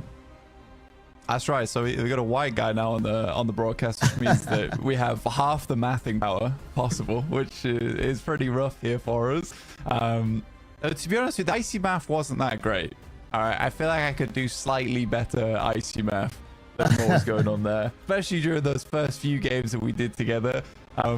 It was all over the place, But no, it was good listening to you guys crushing it through. And now we're on to the old 5-team maps, which is definitely interesting. Right now, Hong Kong, China definitely pulling ahead with 10 points here, but Bangladesh still not far behind, right? I think that it has been a fairly strong run right now through from Bangladesh. It does bear repeating that there is only one slot available here as well, Cloud. Yeah, one slot. It's tough, right? And it was a tough round for Bangladesh as well. Like the circle kept going away from them. Like it kept going down south, and it kind of favored Hong Kong, China. And that's how they secured the chicken dinner, if you ask me. It was more of like the role of the luck favored Hong Kong, China more than anything else. Yeah. It happens. It happens, right? Sometimes you get lucky, sometimes you don't. I mean, so far they have done fairly well to keep themselves in the lead. And if Lady Luck swings your way sometimes, you're happy to greet her. Oh, yeah, I'm sure the players are not complaining about that. They have a 10-point lead now. Okay, but how significant is a 10-point lead in a 5-team lobby, in your opinion? It's not much. Yeah, we're doing the math now again. Yeah, it's not a lot. It's not a lot. I mean, considering that you're minimal getting down towards 5th place, right? Which is, I believe, if I'm not mistaken, it's 4 points. So it's not a lot you're grabbing off from a 5th placer. And that is the least you can earn here in this lobby, with us only having 5 teams. So we're more or less looking at, let's say, instead of that, that's like a 7-point lead. A 7-point lead that they have with the guaranteed points that every single team is going to earn off of placement points alone. So they do need to do a little bit more. I think this team is probably the least... they take the least amount of risks, but I think they're very good at playing the end games, which is funny because this is the lobby where you absolutely need to have killer end games to make it happen, because that's really all this lobby is. It's just the last 10 minutes. And that's a blank math for you guys, ladies and gentlemen. Definitely better than IC math. I don't know. I feel like maybe I was confusing there slightly, but I appreciate the vote of confidence. I'm going to pretend like it went swimmingly. Well, hopefully it goes smoothly like Destro right now, because he's caught in between the Maldives players. Got a vehicle. It should be okay. I don't see the Maldives players at this point really chasing him down. Not like they have a vehicle, especially Agent 27. So that's just information to him. If anything else, he's probably slightly gutted with the fact that that vehicle could have his. Yeah, or maybe you even got a knock and a flush. That 1 point goes a long way in a 20-player maximum lobby when there's only 16 elims available every single game. And now, though, you have Taipei here be able to get themselves up a little bit of loot from the back of the bus, which is nice to see. Flying over in Pachinki. Dead central. And we saw the circle. I believe it was like a little bit over towards that east side. I think Hong Kong, China was slightly further away than everyone else, so they're going to need to be making a bit of a rotate on over. But most of those positions are completely free. I think that is another thing that does change the dynamic here, is that central positions become so strong for squads, right? Because they are so free. Oh, that's a good point, right? And Hong Kong, China, well, towards the end, they show up at the center. And when they show up at the center, everyone else was like by the edge, and they played the gatekeeping role. So, yeah, I mean, it's automatic placement points, that's one. And all you need to do is, when you hold the center, and let's say if everyone else is like by the edge, like how we saw earlier, you basically want 50% of the circle. So you have 50% control of the circle, and everyone else has like the balance 50%, and they have to split up with like maybe 3 teams or 4 teams that's still alive by then. Then, yeah, you basically have a strong advantage. So, yeah, I guess playing in the middle of the circle with this kind of lobby does make sense. So if it's this kind of circle, then I guess Rozhok it is. Hit streak there. Yeah, head on over. Get yourself over towards the hilltop. Look down upon everyone else. And again, I mean, for Hong Kong, China, it's definitely worked out so far. I do think it's maybe misstep maybe from some of these other teams that they're not going for center straight away. Just because it is so free, it is so available. I think playing edge actually works against you a lot of times. Where if you do get a significant zone shift, can put a big spanner in the works. So I do think I'd agree with you on this particular map. Maybe head straight on over. Now this is interesting with Bangladesh pretty much zooming on down, and yeah, this is time to leave. He should get away with it. Reflex is looking to chase. Shots will ring out. Bit of damage done. It's close. Okay, I was holding my breath there, but they're going in for the chase. Okay, they know that they got a couple of shots in, but then again, that could be a trap. So if they overextend themselves, then they could be punished by the rest of Hong Kong, China. But it looks like they're still going to go for it anyway. Yeah, they're sending in. I mean, there's damage pouring back towards them. Like you said, it could have been a trap. The 4-6er. The 6er. I get his name wrong every single time. So sorry. We'll find Red. I guess the flush out too, which is big news for Bangladesh in terms of their approach, in terms of their chase towards Hong Kong, China. Absolutely possible to play on as 3. But it's unideal because with what we've seen, the MO right now of Hong Kong, China is to grab yourself center, and Bangladesh is not giving up. Oh, and they got Hovercraft smoked up. And now Sins is caught out, and he's wide open, and they'll definitely devour him for sure. Yes, he got Rowdy eliminated. Okay, that's at least a bonus point there, but still, for Hong Kong, China, who's leading the chart, they lost 2 players at this stage of the game. It's huge. I was almost considering if they were going to wrap back around again to help him out. I really felt like the backup was going to come through there. But good decision from Bangladesh. I mean, there's a lot of times where you make these chases and you kind of run a snag, right? Where you catch other teams in the net whilst you're just trying to find one team. But instead, Hong Kong, China's got absolutely no assistance from anywhere around them, and Bangladesh can continue that approach. As soon as they get the first knock, they know they're in favor into a 4v3. That is miraculous that he makes that jump, by the way. Yeah, I was surprised that the vehicle did not flip. Yeah. Yeah, Two in wheels all on the- real world on the physics, that would have been like, you know, like if a car wants to do like a Catastrophic. spin, yeah. Could have had the barrel roll, for sure. Oh yeah, the barrel roll, yeah. But okay, anyways, so here's the thing about South Asia teams. And whenever I cast like their teams from South Asia, they tend to do that. Like they see a target, like they will be locked on the target. It's like they will try to eliminate the target as soon as possible. Even more so with this kind of lobby where you only have 5 teams. So if you're chasing a team, your expectation is like, okay, there's probably no other teams around because there's only 5 teams. So you can just go all the way. And plus minus, of course, they got the benefit out of that by getting those 2 elimination points. They lost Rowdy, but yeah, 3 players, you're still okay to score the chicken dinner. You are. I think for 3 players, there was certainly a chance for them. Now, life's got very difficult. We had a massive hard shift over towards the western side. So Hong Kong, China, actually, with that really wide wrap they made, end up being in a good position. Which would have been nice if they had 4 players to make that work with. Even just the 3, like you were talking about earlier, definitely possible. With 2, now you are playing a survival game. Yeah, at least with 5 teams, base survival game, yeah, you play some points quicker. But now Chinese Taipei heading towards Maldives, and they ran into a trap. Hoshuan immediately gets eliminated. And Chinese Taipei with 3 players, they're turning around. Can Ping make it though? He's still alright, but the position is known to Maldives. Now, the question is that whether Maldives want to go for the chase. I guess not, because Chinese Taipei, they chose not to stick around.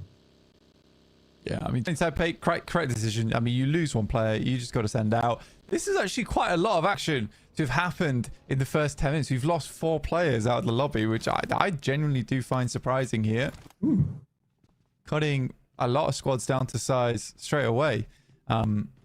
Maldives, it's been a rough one in terms of trying to catch up. I don't think they've played terribly so far. I think yesterday one of the main concerns I had about them is that ideas wise this team looks really good. It's just a lot of times it's the execution that feels a little bit off. Well, to be fair to them, in the last round, they didn't have a good start. Like, they drop, and one player gets eliminated, and then another gets eliminated. But now with the full squad, we get to see their potential. But Hong Kong, China, and Chinese Taipei in a fight with each other, and Hong Kong, China secured those elimination points. They're now at 3 elimination points, even though they have 2 players, which is not bad. It's not bad at all. Chinese Taipei completely turned around there. The 3 elims, sometimes that's all you really need to keep yourself in contention. We talked about earlier that you're looking at a 3-point differential just because of the placement points alone. So they have evened that out. So they're still 10 points ahead of Bangladesh right now. But I think their main advantage coming into this one is they're able to flush out 1 player from Bangladesh, leaving quite a few other squads here still up with all 4 players alive, which could definitely be a big threat not only to Hong Kong, China, but also to Bangladesh going forward. And you can see here Sri Lanka already spotting out over towards Bangladesh, maybe looking to hunt them down. They are pincered between them. Oh, and Bangladesh, they have that compound though. So Sri Lanka have their eyes locked in on that compound. A matter of whether they want to go for it. But the circle shifted away from this area though. So I'm not sure if it's still going to be worth it for them. But for Sri Lanka, they're in the position of like, okay, we need as many points as possible to keep their hopes and dreams alive to qualify for the main event. So I guess if I were them, I'll put on the football analogy of like, okay, it's a corner kick, send your goalkeeper up. Just go all in. Make it happen.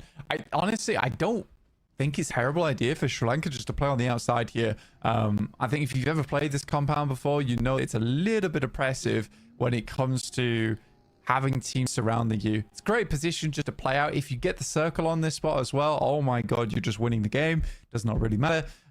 But it's leaving that's an issue. You can see all around it. So open here, Cloud. So it's going to be very, very difficult for Bangladesh to make their way out here. And Sri Lanka knows that. They also know that third parties aren't going to be very readily available. So they can just sit here for quite a while. Like a hungry pack of wolves. And that's exactly what they're doing. They're not really crashing into the compound. Because I would think that, okay, there is a corner where they can, the red house especially, where they can crash in from there and then smoke and just rush into the next building and clear them off. But they're not doing that. So I wonder what's on top of their mind right now. I guess they're just waiting for exit frags. Yeah, well, they've got to leave at some point. They've got to leave at some point. And again, it is not fun leaving out this compound. So they've had to spread a load of smokes through. Woods does try and go for the drive-by, but this has completely cut off all the players from Bangladesh. And 2 players inside that vehicle likely will get chased down as they are sending wide quickly.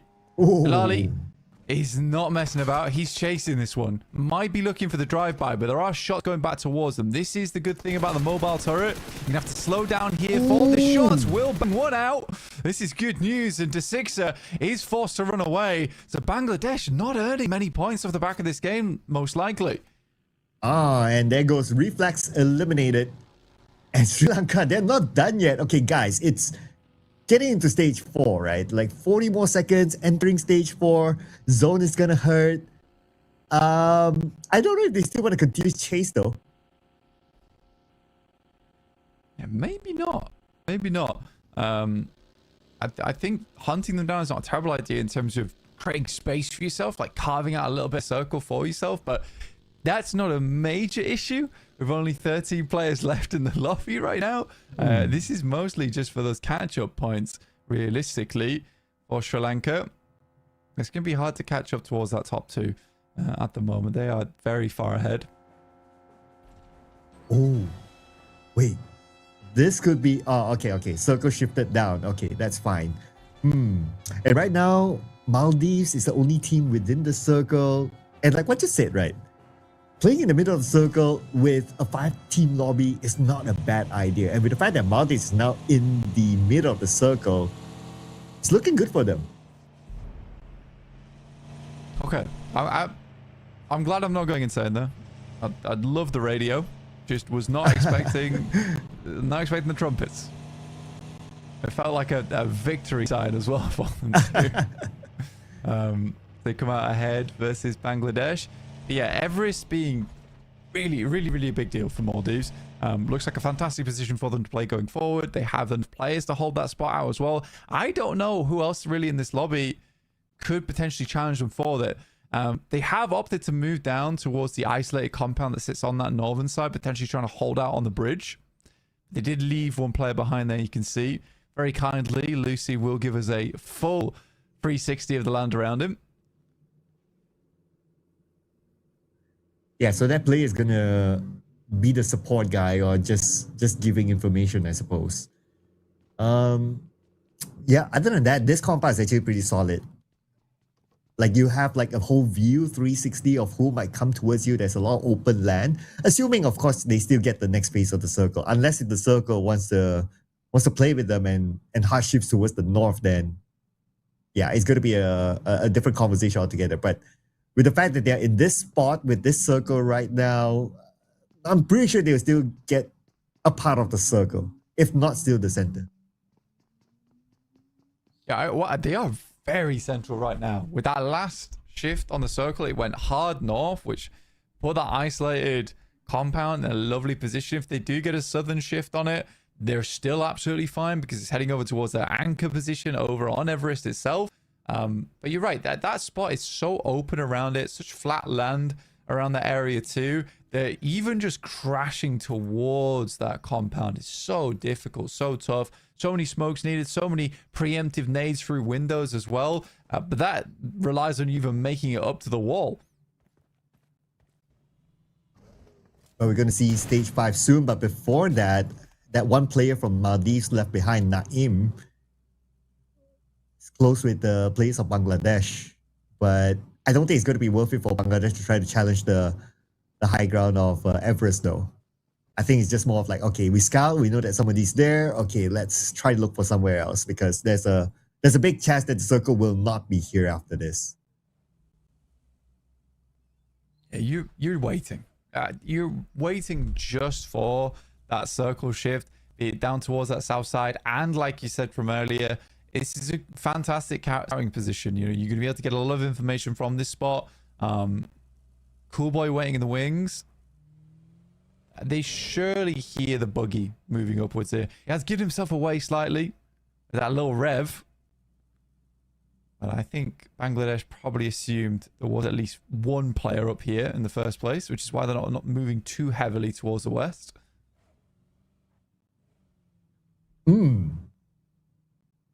Okay, so Maldives still with, to me, the best position in the circle with that compound and somewhat in the middle of the circle and roads around them. So that's great as well because roads are like open spaces.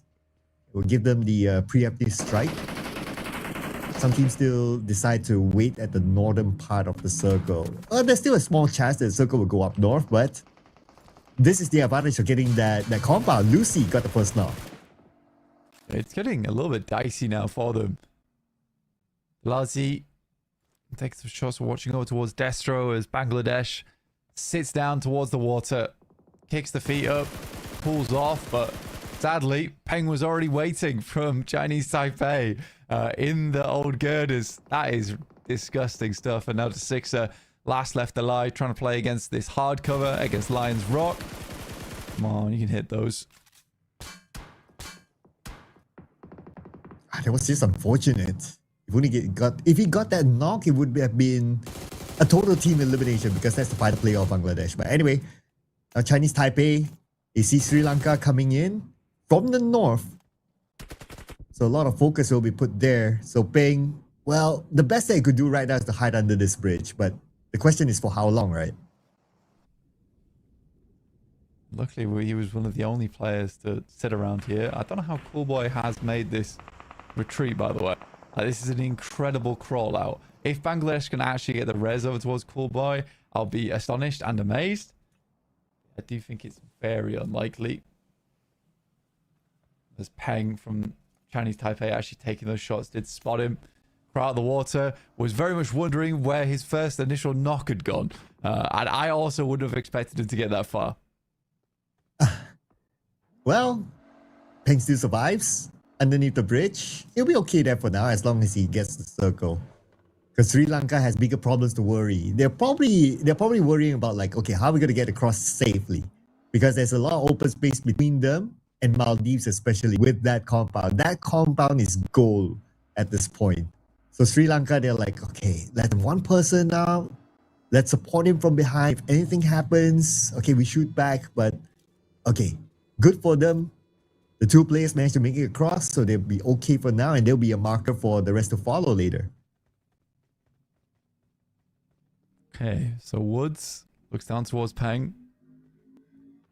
I think he is playing in the water off the back of the vehicle. Just strapped himself in tight, ready to breathe water through his gills. Try and stay alive as long as possible here. Also given the opportunity to send nades out as well from the side seats. Yeah, he's a manfish right now. But okay. When did he receive damage from that? But never mind. We're gonna get a circle update soon. I think Maldives is gonna get the next circle. Look at the current situation. And yep, there you go. Still with the compound. Yeah, it's a ridiculously good spot. You can see Naeem actually hasn't even left from what technically hasn't left. He's right on the rocky outcrops of Everest. Not a care in the world considering Bangladesh lost a lot of their players already. Elazi, let's take a knock here. Pung still alive. Underneath. Two nades. Gotta wait for a good moment here to unleash them.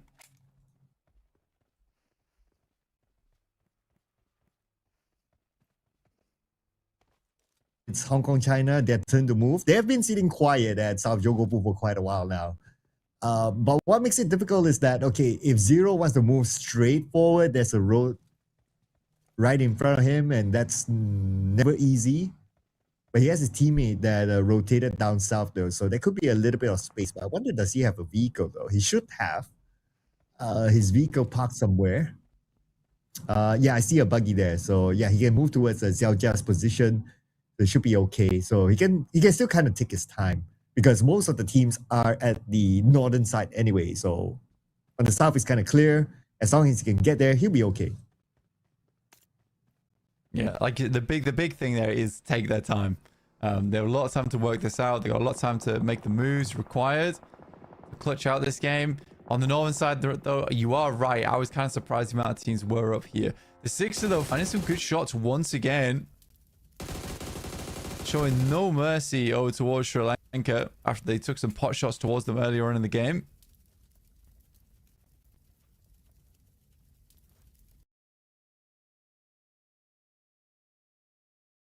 Bangladesh down